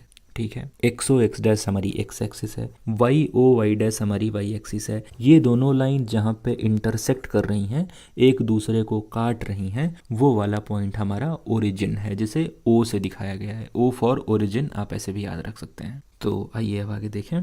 The two quantities between which the graph is drawn are shown along these two axes। तो जो भी दो चीज जिसके लिए ग्राफ बनाया जाएगा, जैसे कि डिस्टेंस टाइम ग्राफ बनाया जाएगा, तो ये डिस्टेंस और टाइम का रिलेशन दिखाएगा। नाम से ही क्लियर है, डिस्टेंस टाइम ग्राफ, डिस्टेंस और टाइम का ग्राफ, तो ये डिस्टेंस और टाइम के बीच का कुछ रिलेशन दिखाएगा। तो डिस्टेंस को हम एक एक्सिस पे डिनोट करेंगे, टाइम को दूसरे एक्सिस पे डिनोट करेंगे, और कुछ कुछ ग्राफ प्लॉट करेंगे। तो वही कहा गया है कि जिन दो क्वांटिटीज का रिप्रेजेंटेशन होने वाला है इस ग्राफ पे, उसे इन दो एक्सिस पे रिप्रेजेंट करते हैं। ये बात पहले से बताई गई होती है कि कौन सा एक्सिस किस चीज को रिप्रेजेंट कर रहा है। जैसे कि इस वाले ग्राफ को देखिए, इसमें दो एक्सिस हैं, ये है एक्स एक्सिस, ये है वाई एक्सिस। ये पूरी ऐसे दिखाया नहीं गया पूरा, बट आप इसे अगर बढ़ा देंगे तो ये ऐसे ही होगा। इसे ऐसे एक्सटेंड करते हैं हम लोग, और इसे ऐसे ऐसे एक्सटेंड करते हैं, तो आप समझिए कि यहाँ ये जो ग्राफ बना है, ये वाला पोर्शन है जिधर ग्राफ, ये वाला ग्राफ बन रहा है। तो अगर रिप्रेजेंटेशन को देखें तो किन दो चीजों के बीच में ग्राफ बनाया गया है, तो देखिए ये वाला जो एक्सिस है ये एज को रिप्रेजेंट कर रहा है, और ये वाला जो एक्सिस है ये वेट को रिप्रेजेंट कर रहा है। तो इसी तरह जो भी ग्राफ आप देखेंगे उसमें एक गिवन एक्सिस किस चीज को रिप्रेजेंट कर रहा है ये लिखा गया होता है। ऊपर वाले ग्राफ में भी आप देखेंगे तो देखिए यहाँ भी नाइट्रोजन, अदर गैसेस, ऑक्सीजन, तो किस चीज को ये डिनोट कर रहा है ये बताया गया होता है।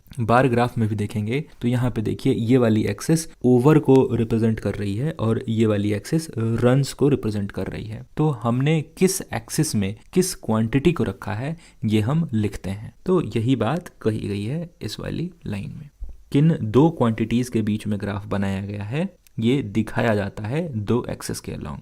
We show the positive value on the x-axis along OX. Similarly, the positive values on the y-axis are shown along OY। ठीक है, तो आइए इसे देखें ग्राफ में क्या कहा गया है। देखिए ये पूरा है हमारा x-axis और ये पूरा है y-axis। इसे मैं जरा पेन की मदद से समझाऊंगा। ये है हमारा एक्स एक्सिस, ये है हमारा वाई एक्सिस। तो इन्होंने यहाँ एक बात कही है कि ये जो ओ एक्स वाला रीजन है ये हमारा पॉजिटिव एक्स एक्सिस को रिप्रेजेंट करता है और जो ओ वाई वाला रीजन है पॉजिटिव वाई एक्सिस को रिप्रेजेंट करता है। मतलब कि एक्स एक्सिस में जो भी क्वांटिटीज यहाँ पे होंगी वो पॉजिटिव होंगी, मतलब प्लस वाली क्वांटिटीज होंगी, और जो भी क्वांटिटीज इधर लेफ्ट साइड में होंगी वो माइनस वाली क्वांटिटीज होंगी, नेगेटिव में होंगी। ठीक है, वहीं अगर वाई एक्सिस पे हमें कोई चीज़ पॉजिटिव में दिखानी हो, मतलब प्लस में दिखानी हो, तो उसे हम यहाँ दिखाते हैं, और वाई एक्सिस में अगर कुछ नेगेटिव में दिखाना हो तो हम यहाँ दिखाते हैं। तो ये पॉजिटिव नेगेटिव अभी थोड़ा कंफ्यूजन क्रिएट कर रहा होगा आपको। तो एक एग्जाम्पल से समझते हैं, जैसे कि हम डिस्टेंस टाइम ग्राफ बनाने वाले हैं। तो मान लेते हैं कि एक बस चल रही है, उसका डिस्टेंस हम कैलकुलेट कर रहे हैं, जैसा कि बूझो और पहेली पिकनिक पे जा रहे थे। तो टाइम तो कभी नेगेटिव होगी नहीं, क्योंकि टाइम तो हमेशा आगे बढ़ती है, टाइम कभी पीछे थोड़ी जाती है। अगर 10 मिनट बीत गया तो वो तो हमेशा पॉजिटिव है, टाइम हमेशा प्लस होता जाता है, टाइम कभी पीछे नहीं जाता, टाइम कभी बैक नहीं आता। तो अगर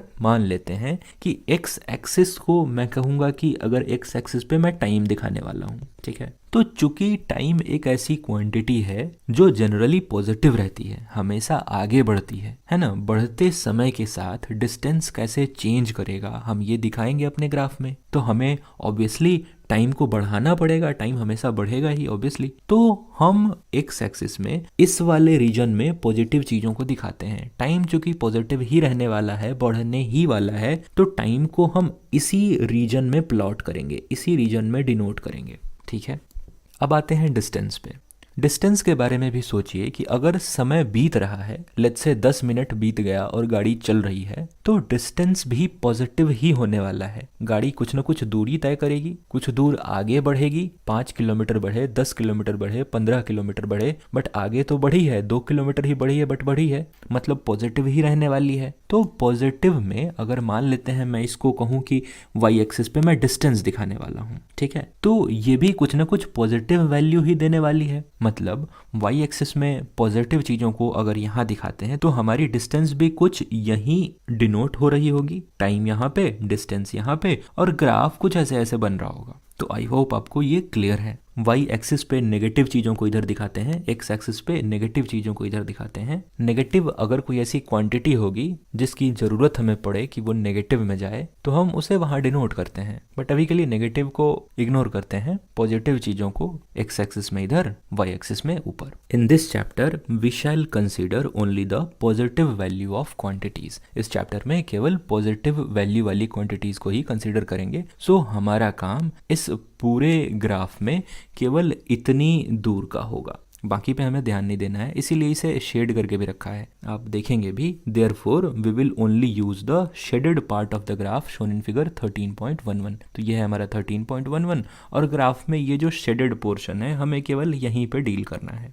Bujo and Paheli found out the distance traveled by a car and the time taken by it to cover that distance. Their data is shown in table 13.6. तो बूझो और पहेली ने एक कार के डिस्टेंस और टाइम का डेटा इस टेबल 13.6 में कैलकुलेट किया है, इस टेबल 13.6 में नोट किया है। तो ये डेटा क्या है देखिए, कार ने जब कुछ भी समय नहीं लिया था तो कुछ भी ट्रेवल भी नहीं किया था, मतलब कार अगर रुकी हुई थी तो कार ने कोई समय भी नहीं लिया, कोई दूरी भी तय नहीं की, कार रुकी हुई थी। ठीक है, अब कार ने चलना शुरू किया तो कार ने 1 मिनट में 1 किलोमीटर का डिस्टेंस ट्रेवल किया, दूसरे मिनट में 2 किलोमीटर का डिस्टेंस ट्रेवल कर लिया था, तीसरे मिनट तक 3 किलोमीटर का डिस्टेंस, और 5वें मिनट तक उसी तरह 5 किलोमीटर का डिस्टेंस ट्रेवल कर लिया था। इसका मतलब है कि गाड़ी 1 मिनट में 1 किलोमीटर चल रही है। ऑब्वियसली ये देखकर पता चलता है। तो अब क्या सवाल है बूझो और पहेली क्या, ये देखते हैं। You can make the graph by following the steps given below. तो हमें इसका एक ग्राफ बनाना है, इसके क्या स्टेप्स होंगे वो यहाँ दे रखे हैं, आइए देखें। Draw 2 perpendicular lines to represent the two axes and mark them as OX and OY as in figure 13.11। तो जैसा कि फिगर 13.11 में दिखाया गया है, हमें एक OX और एक OY एक्सिस लेना है। ये दोनों पॉजिटिव एक्सिस हैं, टाइम भी आगे बढ़ रही है, डिस्टेंस भी आगे बढ़ रही है, तो हम इन्हीं दो एक्सिस को चुनने वाले हैं। Decide the quantities to be shown along x axis and that to be shown along y axis. In this case we show the time along x axis and distance along y axis. तो हमें किस axis पे कौन सी quantity show करनी है वो decide करना होता है। तो यहाँ पे इन्होंने डिसाइड किया है कि एक्स एक्सिस पे टाइम दिखाएंगे, वाई एक्सिस पे डिस्टेंस दिखाएंगे। ठीक है, अगला स्टेप है कि choose a scale to represent the distance and another to represent the time on the graph. For motion of the car scale could be time 1 minute equal to 1 centimetre, distance 1 kilometre equal to 1 centimetre. तो scale की बात ये है कि graph paper पे हमारे पास जगह सीमित है, स्पेस लिमिटेड है। मान लेते हैं हमारी कॉपी अगर 15 सेंटीमीटर की है तो ग्राफ का जो पेपर है हमारे पास 15 सेंटीमीटर का ही है, लेकिन डिस्टेंस तो कार ने किलोमीटर्स में ट्रेवल किए हैं। इसका मतलब है कि हमें एक स्केल, एक पैमाना तय करना होगा कि मैं 1 सेंटीमीटर को, ग्राफ पेपर के 1 सेंटीमीटर को कार के ट्रेवल का 1 किलोमीटर मानूंगा। ऐसा मान के चल सकते हैं, ऐसा स्केल हम इमेजिन कर सकते हैं, ऐसा स्केल बना सकते हैं। तो उसी स्केल की बात है। एक पैमाना यहाँ पे इन्होंने बताया है जिसमें ये कह रहे हैं कि 1 सेंटीमीटर को 1 मिनट माना गया है टाइम वाली एक्सिस का, और 1 किलोमीटर को 1 सेंटीमीटर में दिखाया गया है डिस्टेंस वाली एक्सिस में। क्योंकि डिस्टेंस वाली एक्सिस में हम किलोमीटर नोट कर रहे हैं, कितना किलोमीटर डिस्टेंस ट्रेवल किया गाड़ी ने वो नोट कर रहे हैं। तो यहाँ पे हमने माना कि 1 सेंटीमीटर में 1 किलोमीटर को दिखाएंगे, और गाड़ी जितना किलोमीटर ट्रैवल करी होगी वहाँ पे हम डिनोट कर देंगे, वहाँ पे मार्क कर देंगे। हमें पता चल जाएगा कि इतना डिस्टेंस ट्रैवल किया है बस ने या फिर कार ने, और टाइम भी अकॉर्डिंगली हम एज्यूम करके चलेंगे। क्योंकि हमारे पास स्पेस लिमिटेड है, हमें मानना पड़ेगा कुछ ना कुछ, क्योंकि 1 किलोमीटर का ग्राफ पेपर तो हमें मिलेगा नहीं, तो हमें इसी से कुछ काम चलाना पड़ेगा। तो ग्राफ बनाने के प्रोसेस में ये स्केल का इमेजिन करना एक क्रिटिकल पार्ट है, और जो भी स्केल हम चुनते हैं वो ग्राफ बनाने के साथ साथ बताते भी हैं कि मैंने ये चीज इमेजिन करी है। Mark values for the time and the distance on the respective axis according to the scale you have chosen. For the motion of the car, mark the time 1 minute, 2 minute and so on the x-axis from the origin O.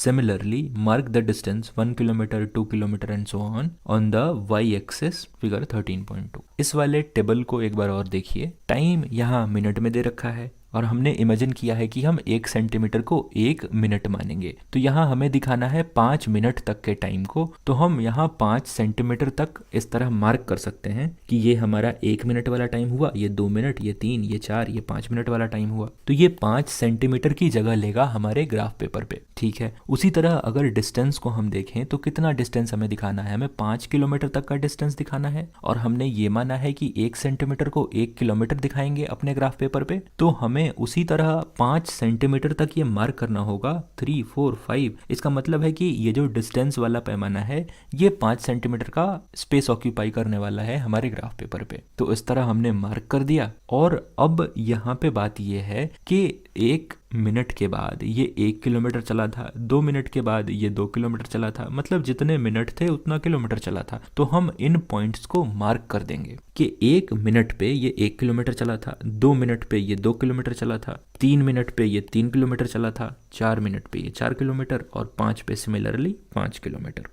और इन सभी points को मिला देंगे तो जो भी graph बनेगा हमारा वही डिस्टेंस टाइम ग्राफ होगा। इस चीज को इन्होंने कुछ और भी स्टेप्स में बताया है, आइए देखें। Now you have to mark the points on the graph paper to represent each set of values for distance and time. तो जो भी सेट ऑफ वैल्यूज इस वाले टेबल में दी गई हैं, जैसे 0 पे 0, 1 पे 1, 2 पे 2, जो जैसे हमने मार्क किया वही चीज हमें यहाँ पे ग्राफ पेपर में मार्क करने कहा गया है इस वाले स्टेप में। Observation recorded at S number 1 in table 13.6 shows that at time 0 minute the distance moved is also 0। तो इस वाले पहले सीरियल नंबर में जो चीज दिखाई गई है कि 0 मिनट पे जो भी डिस्टेंस मूव्ड था वो भी 0 था, तो इस वाले पॉइंट को डिनोट करेंगे यहाँ पे 0 0। The point corresponding to this set of values on graph will therefore be origin itself, क्योंकि ओरिजिन का कोऑर्डिनेट x में भी 0 है, y में भी 0 है, मतलब वैल्यू की अगर बात करें तो x की वैल्यू भी 0 है, y की वैल्यू भी 0 है इस क्रॉसिंग वाले पॉइंट पे, क्योंकि यहीं से शुरू हो रहा है, सब कुछ 0 है यहाँ पे। तो ये भी एक पॉइंट है हमारे ग्राफ का, और ये पहली एंट्री है हमारे टेबल की जिसे हम ग्राफ में डिनोट करने वाले हैं। ठीक है। After 1 minute the car has moved a distance of 1 kilometre. 1 minute के समय के बाद, 1 मिनट के टाइम के बाद कार ने जो भी डिस्टेंस ट्रेवल किया है वो 1 किलोमीटर का है। To mark this set of values look at the point that represent 1 minute on the x axis. तो एक्स एक्सिस पे जो 1 मिनट को रिप्रेजेंट करता है वो 1 सेंटीमीटर बाद वाला पॉइंट है ओरिजिन से। तो इस वाले पॉइंट को हम देखेंगे। Draw a line parallel to y axis at this point. तो एक्स एक्सिस पे जो ये वाला पॉइंट है यहाँ पे एक लाइन ड्रॉ करेंगे। ये जो डॉटेड लाइन आपको दिख रही है ये वाली लाइन, एक्स एक्सिस पे पॉइंट फाइंड करने के बाद वाई एक्सिस के पैरेलल एक लाइन ड्रॉ करेंगे, ये डॉटेड लाइन होगी। Then draw a line parallel to x axis from the point corresponding to distance 1 kilometre on the y axis. उसी तरह 1 मिनट ट्रैवल करने के बाद डिस्टेंस ट्रेवल्ड जो था वो 1 किलोमीटर था। तो 1 किलोमीटर डिस्टेंस वाला जो भी पॉइंट होगा उस पॉइंट को फाइंड करने के बाद हम एक्स एक्सिस के पैरेलल एक डॉटेड लाइन ड्रॉ करेंगे। ये दोनों डॉटेड लाइन जो हमने एक ही चीज एक ही रो के रिप्रेजेंटेशन के लिए ड्रॉ करी हैं वो दोनों जहाँ पे इंटरसेक्ट करेंगे, मतलब कि ये जो डॉटेड लाइन है और ये जो डॉटेड लाइन है ये दोनों जहाँ पे भी इंटरसेक्ट करेंगे, जहाँ पे भी काटेंगे एक दूसरे को, वो वाला पॉइंट हमारा ग्राफ का पॉइंट होगा। The point where these two lines intersect represents this set of values on the graph, figure 13.12।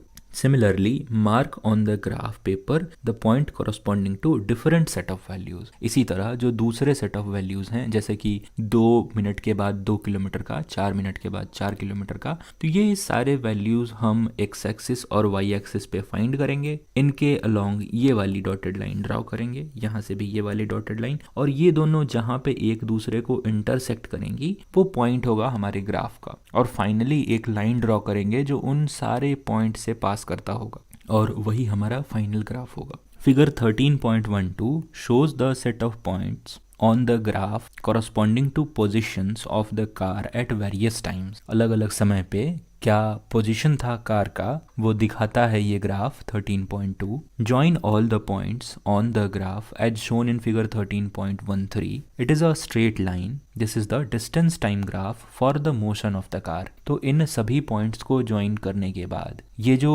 Line बनी है नई वाली, ये हमारा डिस्टेंस टाइम ग्राफ है जो कि यहाँ 13.13 में दिखाया गया है। ये एक स्ट्रेट लाइन होगी, सीधी लाइन होगी इस वाले केस में, केवल क्योंकि स्पीड कांस्टेंट थी, स्पीड बदल नहीं रही थी। If the distance time graph is a straight line it indicates that the object is moving with a constant speed. अगर किसी भी डिस्टेंस टाइम ग्राफ का रिप्रेजेंटेशन एक स्ट्रेट लाइन आए, इसका मतलब यही है कि जो भी ऑब्जेक्ट की ये डिस्टेंस टाइम ग्राफ है वो कांस्टेंट स्पीड से मूव कर रही है, एक ही स्पीड से मूव कर रही है, उसका स्पीड बदल नहीं रहा है। आप सोच के देखिए, अगर स्पीड बदल रहा होगा तो 1 मिनट पे जितना डिस्टेंस उसने ट्रैवल किया, दूसरे मिनट पे उसने उससे कम या उससे ज़्यादा डिस्टेंस ट्रैवल किया होगा। तो ये ग्राफ कुछ मुड़ जाएगी अगर कम डिस्टेंस ट्रैवल किया होगा, और ये फिर कुछ ऊपर की तरफ मुड़ जाएगी अगर ज़्यादा डिस्टेंस ट्रैवल किया होगा। अगर इस लाइन को सीधे चलना है, इसके लिए ये ज़रूरी है कि स्पीड कांस्टेंट रहे, बराबर रहे, तभी ये लाइन सीधी हो सकती है। और अगर कहीं डिस्टेंस टाइम ग्राफ में ये लाइन आपको सीधी दिखे, इसका मतलब यही है कि जिस भी ऑब्जेक्ट की ये डिस्टेंस टाइम ग्राफ है उसका स्पीड कांस्टेंट रहा होगा, फिक्स्ड रहा होगा। However, if the speed of the object keeps changing, the graph can be of any shape। अगर स्पीड चेंज कर रही है बार बार ऑब्जेक्ट की, तो ग्राफ किसी भी शेप का हो सकता है। ये लाइन किधर भी जा सकती है, कम या ज़्यादा होगी। तो स्पीड अगर हर मिनट कम या ज़्यादा होगी तो ये ग्राफ का शेप कुछ भी हो सकता है। ठीक है, तो आई होप आपको ये डिस्टेंस टाइम ग्राफ को प्लॉट करना और ये स्ट्रेट है इसका क्या मतलब है, ये सारी बातें अब क्लियर होंगी। तो ये वाला रिप्रेजेंटेशन है जो 8:30 वाली रीडिंग थी, जब वो लोग पिकनिक पे जा रहे थे, 2 घंटे में पिकनिक पहुंचे थे, 40 किलोमीटर पर आवर से उनकी बस मूव कर रही थी, उसका ये डिस्टेंस टाइम ग्राफ है। ये भी स्ट्रेट लाइन है, इसका यही मतलब है कि बस कांस्टेंट स्पीड से मूव कर रही थी, लेकिन आमतौर पर ऐसा होता नहीं है, बट हम मान के चल सकते हैं। अब यहाँ कुछ स्केल के बारे में और बात है कि generally the choice of scale is not as simple as in the example given in figure 13.12 and 13। तो जिस तरह स्केल यहाँ इन 2 इमेजेस में चूज किया गया है कि 1 सेंटीमीटर को 1 मिनट दिखाएंगे और डिस्टेंस वाले केस में 1 सेंटीमीटर को 1 किलोमीटर दिखाएंगे, तो स्केल का चॉइस हर समय इतना आसान नहीं होता, स्केल को चुनना हर समय इतना आसान नहीं होता। We may have to choose 2 different scales to represent the desired quantity on x axis and the y axis. तो हमें कुछ अलग स्केल भी चूज करना पड़ सकता है अगर हमें कुछ ज़्यादा बड़ी या कुछ और तरह की क्वांटिटीज रिप्रेजेंट करनी है अपने ग्राफ पे, क्योंकि जो लिमिटेशन है हमारे साथ वो ये है कि ग्राफ पेपर का साइज हमारे पास फिक्स्ड है, उसी में हमें जितनी भी बड़ी क्वांटिटी हो उसे एकोमोडेट करना है, उसे फिट करना है। लेट्स से अगर 5 लाख किलोमीटर्स की बात है, किसी तारे के मोशन के बारे में हम बात कर रहे हैं, किसी स्टार के मोशन के बारे में बात कर रहे हैं, तो ग्राफ पेपर पे दिखाना होगा उतना बड़ा डेटा, उतने बड़े डिस्टेंस को दिखाना होगा। तो फिर हम स्केल अकॉर्डिंगली चूज करेंगे कि भाई हम 1 सेंटीमीटर में 1 लाख किलोमीटर को मान रहे हैं अब की बार, है ना। Let us try to understand this process with an example. तो इन्होंने एक दूसरा एग्जाम्पल दिया है, आइए देखें इस स्केल वाली चीज को समझने के लिए। Let us again consider the motion of the bus that took Paheli and her friends to the picnic. एक बार और उसी बस के बारे में सोचिए जो पहेली को पिकनिक पे लेके गई थी। The distance covered and time taken by the bus as shown in table 13.5। 13.5 वाले टेबल में जो भी टाइम टेकन और डिस्टेंस ट्रेवल्ड था पहली वाली बस का, वो ये था। टेबल 13.5 यही है। The total distance covered by the bus is 80 kilometre. कुल डिस्टेंस बस ने 80 किलोमीटर का ट्रेवल किया। If we decide to choose a scale 1 kilometre equal to 1 centimetre, we shall have to draw an axis of length 80 centimetre. ध्यान दीजिएगा इस वाली line पे, इन्होंने कहा कि अगर हम चुने कि 1 सेंटीमीटर 1 किलोमीटर को रिप्रेजेंट करेगा हमारे ग्राफ पेपर पे, तो अगर हमें 80 किलोमीटर को दिखाना है तो 80 सेंटीमीटर की एक्स एक्सिस हमें चाहिए होगी। अगर 1 सेंटीमीटर 1 किलोमीटर को रिप्रेजेंट करेगा तो 80 किलोमीटर को दिखाने के लिए हमें 80 सेंटीमीटर की एक्सिस चाहिए ऑब्वियसली। लेकिन हमारी कॉपी की जो विड्थ है, चौड़ाई है, वो मुश्किल से 15 सेंटीमीटर 20 सेंटीमीटर की होती है। ग्राफ पेपर में पेपर की भी जो चौड़ाई होगी वो 15-20 सेंटीमीटर के अलोंग होगी। तो 80 सेंटीमीटर का पेपर तो होगा नहीं हमारे पास generally, graph paper in particular. तो फिर हमें 80 किलोमीटर को दिखाने के लिए एक छोटा स्केल चूज करना चाहिए जिसमें 80 किलोमीटर एडजस्ट हो सके, हमारा अट सके हमारा। This is not possible on a sheet of paper. तो ये 80 सेंटीमीटर वाली चीज तो पॉसिबल नहीं है एक पेपर पे। On the other hand, a scale of 10 kilometre equal to 1 centimetre would require an axis of length only 8 centimetre. लेकिन 1 सेंटीमीटर में अगर मैं मान लूं कि 10 किलोमीटर को मैं दिखा रहा हूं, 1 सेंटीमीटर ग्राफ पेपर पे मेरे 10 किलोमीटर को रिप्रेजेंट करता है, तो हमें 80 किलोमीटर दिखाने के लिए 8 सेंटीमीटर की ही जरूरत पड़ेगी, जो कि बड़ी आसानी से फिट हो सकता है हमारे ग्राफ पेपर में। This scale is quite convenient. तो ये काफी आसान होगा, ये वाला स्केल काफी आसान है। However, the graph may cover only a small part of graph paper। लेकिन ये जो 8 सेंटीमीटर है ये काफी कम है, ये हमारे ग्राफ पेपर का काफी छोटा सा हिस्सा कवर करेगा, काफी छोटा सा ग्राफ बनेगा हमारा। Some of the point to be kept in mind while choosing the most suitable scale for drawing a graph are। तो ग्राफ बनाते वक्त किन बातों का हमें ध्यान रखना चाहिए, ग्राफ के स्केल को चूज करते वक्त किन बातों का हमें ध्यान रखना चाहिए, वो बातें कुछ यहाँ हैं। The difference between the highest and the lowest values of each quantity. कितनी ज़्यादा क्वांटिटी को हमें रिप्रेजेंट करना है, सबसे बड़ी जो क्वांटिटी है और सबसे जो छोटी क्वांटिटी है जिसे हमें अपने ग्राफ पेपर पे दिखाना है, उसका डिफरेंस क्या है, उनका अंतर कितना है। इस हिसाब से हम स्केल को डिसाइड कर सकते हैं कि हम अपने ग्राफ पेपर का फुल यूटिलाइज कर सकें। The intermediate values of each quantity so that with the scale chosen it is convenient to mark the values on the graph। जो भी वैल्यूज़ हमें रिप्रेजेंट करनी है वो वैल्यू आसानी से हम डिटरमाइन कर सकें, आसानी से हम डिनोट कर सकें ग्राफ पे, इसका भी हमें ध्यान रखना है। Utilise the maximum part of the paper on which the graph is to be drawn. अब हमने कोई बहुत छोटा स्केल चूज कर लिया, जैसे कि 1 सेंटीमीटर 10 किलोमीटर्स को रिप्रेजेंट कर रहा था इस पिछले वाले केस में, तो काफ़ी छोटा ग्राफ बनेगा हमारा और काफ़ी ज़्यादा ग्राफ पेपर वेस्ट हो जाएगा। तो हमें ऐसा भी नहीं करना है, हमें ऐसा एक स्केल चुनना है जैसे कि मैं मान लूँ कि 1 सेंटीमीटर 5 किलोमीटर्स को रिप्रेजेंट करेगा, तो अब की बार 80 किलोमीटर को रिप्रेजेंट करने के लिए हमें कितना बड़ा स्केल चाहिए? 16 सेंटीमीटर का स्केल चाहिए। 16 ये डब्बे चाहिए हमें रिप्रेजेंट करने के लिए, अगर एक डब्बा 5 किलोमीटर को रिप्रेजेंट करता है तो ऐसा करके हम ग्राफ पेपर का फुल यूटिलाइज कर सकते हैं। ग्राफ पेपर हमारा वेस्ट न जाएगा और एक अच्छा बड़ा सा ग्राफ बनेगा। तो इन कुछ बातों का ध्यान रख के हम अपना स्केल डिसाइड कर सकते हैं कि हमारा ये जो 1 सेंटीमीटर है ग्राफ पेपर पे कितनी बड़ी या कितनी छोटी क्वांटिटी को डिनोट करने वाला है। तो आई होप स्केल आपको क्लियर है। ये प्रैक्टिकल बातें जब आप ग्राफ बना के देखेंगे तब आपको क्लियर होगा कि कहाँ क्या जरूरत महसूस हो रही है और ये बातें हम क्यों डिस्कस कर रहे हैं। अगर आपने अब तक ग्राफ बनाकर नहीं देखा है तो एक बार बनाकर देखिए, एक टेबल को रिप्रेजेंट करने की कोशिश कीजिए। बेहतर होगा ये पहेली वाला टेबल आप रिप्रेजेंट करें।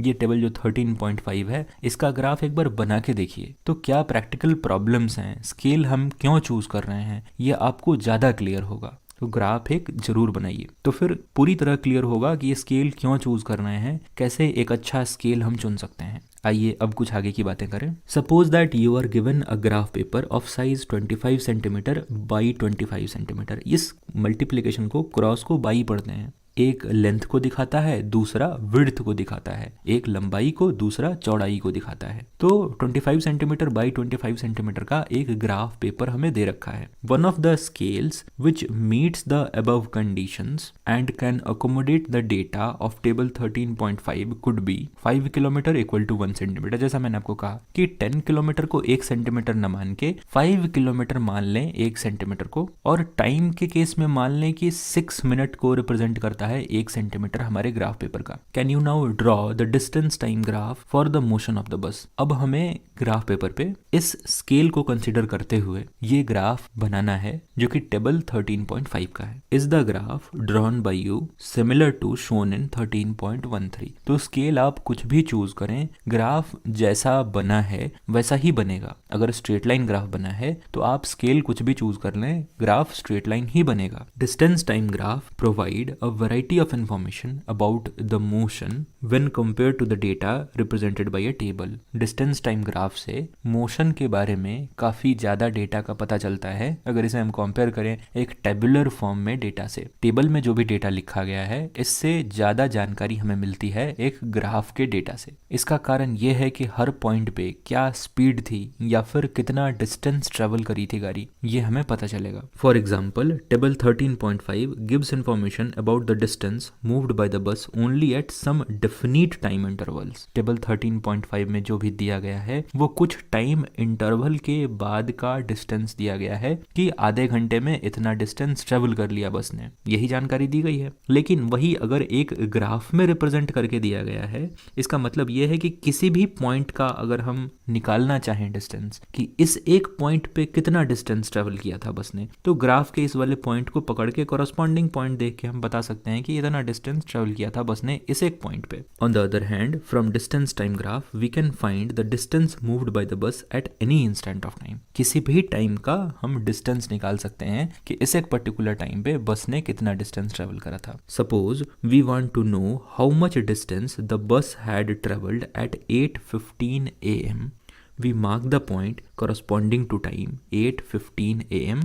इसमें देखिए 8:15 AM कहाँ होगा, तो ये कुछ यहाँ होगा 8:15, 8 और 8:30 के बीच वाला पॉइंट इन दोनों को आधा आधा जो बांटता हो पॉइंट, ये 815 होगा। इस पॉइंट पे कितना डिस्टेंस ट्रेवल्ड था बस के द्वारा वो हम निकाल सकते हैं। इस पे एक परपेंडिकुलर डॉटेड लाइन ड्रॉ करेंगे और फिर यहाँ से इस पे एक परपेंडिकुलर लाइन ड्रॉ करेंगे। ये जो भी पॉइंट होगा ये 815 पे डिस्टेंस ट्रेवल्ड दिखाएगा। इस केस में ये 10 किलोमीटर है। तो इसी तरह हम कोई भी पॉइंट चुन लें, वहां पे कितना डिस्टेंस ट्रेवल्ड था हम इस ग्राफ में इन डॉटेड लाइंस को ड्रॉ करके निकाल सकते हैं। We mark the point corresponding to time 8:15 AM on x axis। इस फिगर में x axis पे जैसा इन्होंने यहाँ पे मार्क किया है इस तरह से मार्क कर सकते हैं। Suppose this point is a, उस पॉइंट का नाम a रखा है। Next we draw a line perpendicular to the x axis और parallel to the y axis at point a। एक लाइन जो a पॉइंट पे ड्रॉ करी गई है जो x एक्सिस के परपेंडिकुलर है, x एक्सिस से 90 डिग्री का एंगल बनाती है,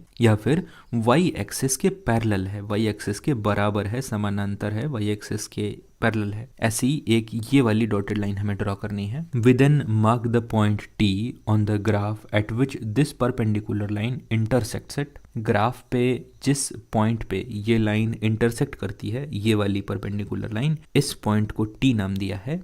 next we draw a line through point T parallel to x axis. इस T वाले पॉइंट से एक पैरेलल लाइन जो कि x एक्सिस के पैरेलल है, ये वाली लाइन ड्रॉ करनी है। This intersects the y axis at point B। तो ये जो नई पैरेलल लाइन हमने ड्रॉ करी, ये डॉटेड लाइन, ये y एक्सिस को इस B पॉइंट पे इंटरसेक्ट करती है, कट करती है। The distance corresponding to the point B on y axis OB gives us the distance in kilometer covered by bus at 8:15 AM। तो जो भी OB लाइन बनी, ये वाली लाइन, ये जो डिस्टेंस है OB का, ये हमें वो डिस्टेंस देता है जो 8:15 पे बस के द्वारा कवर की गई होगी। How much is the distance in kilometre? तो ये 10 किलोमीटर है, 10 kilometres. Can you now help Paheli to find the distance moved by the bus at 9:45 AM। तो 9:45 वाला पॉइंट पकड़ लेंगे हम।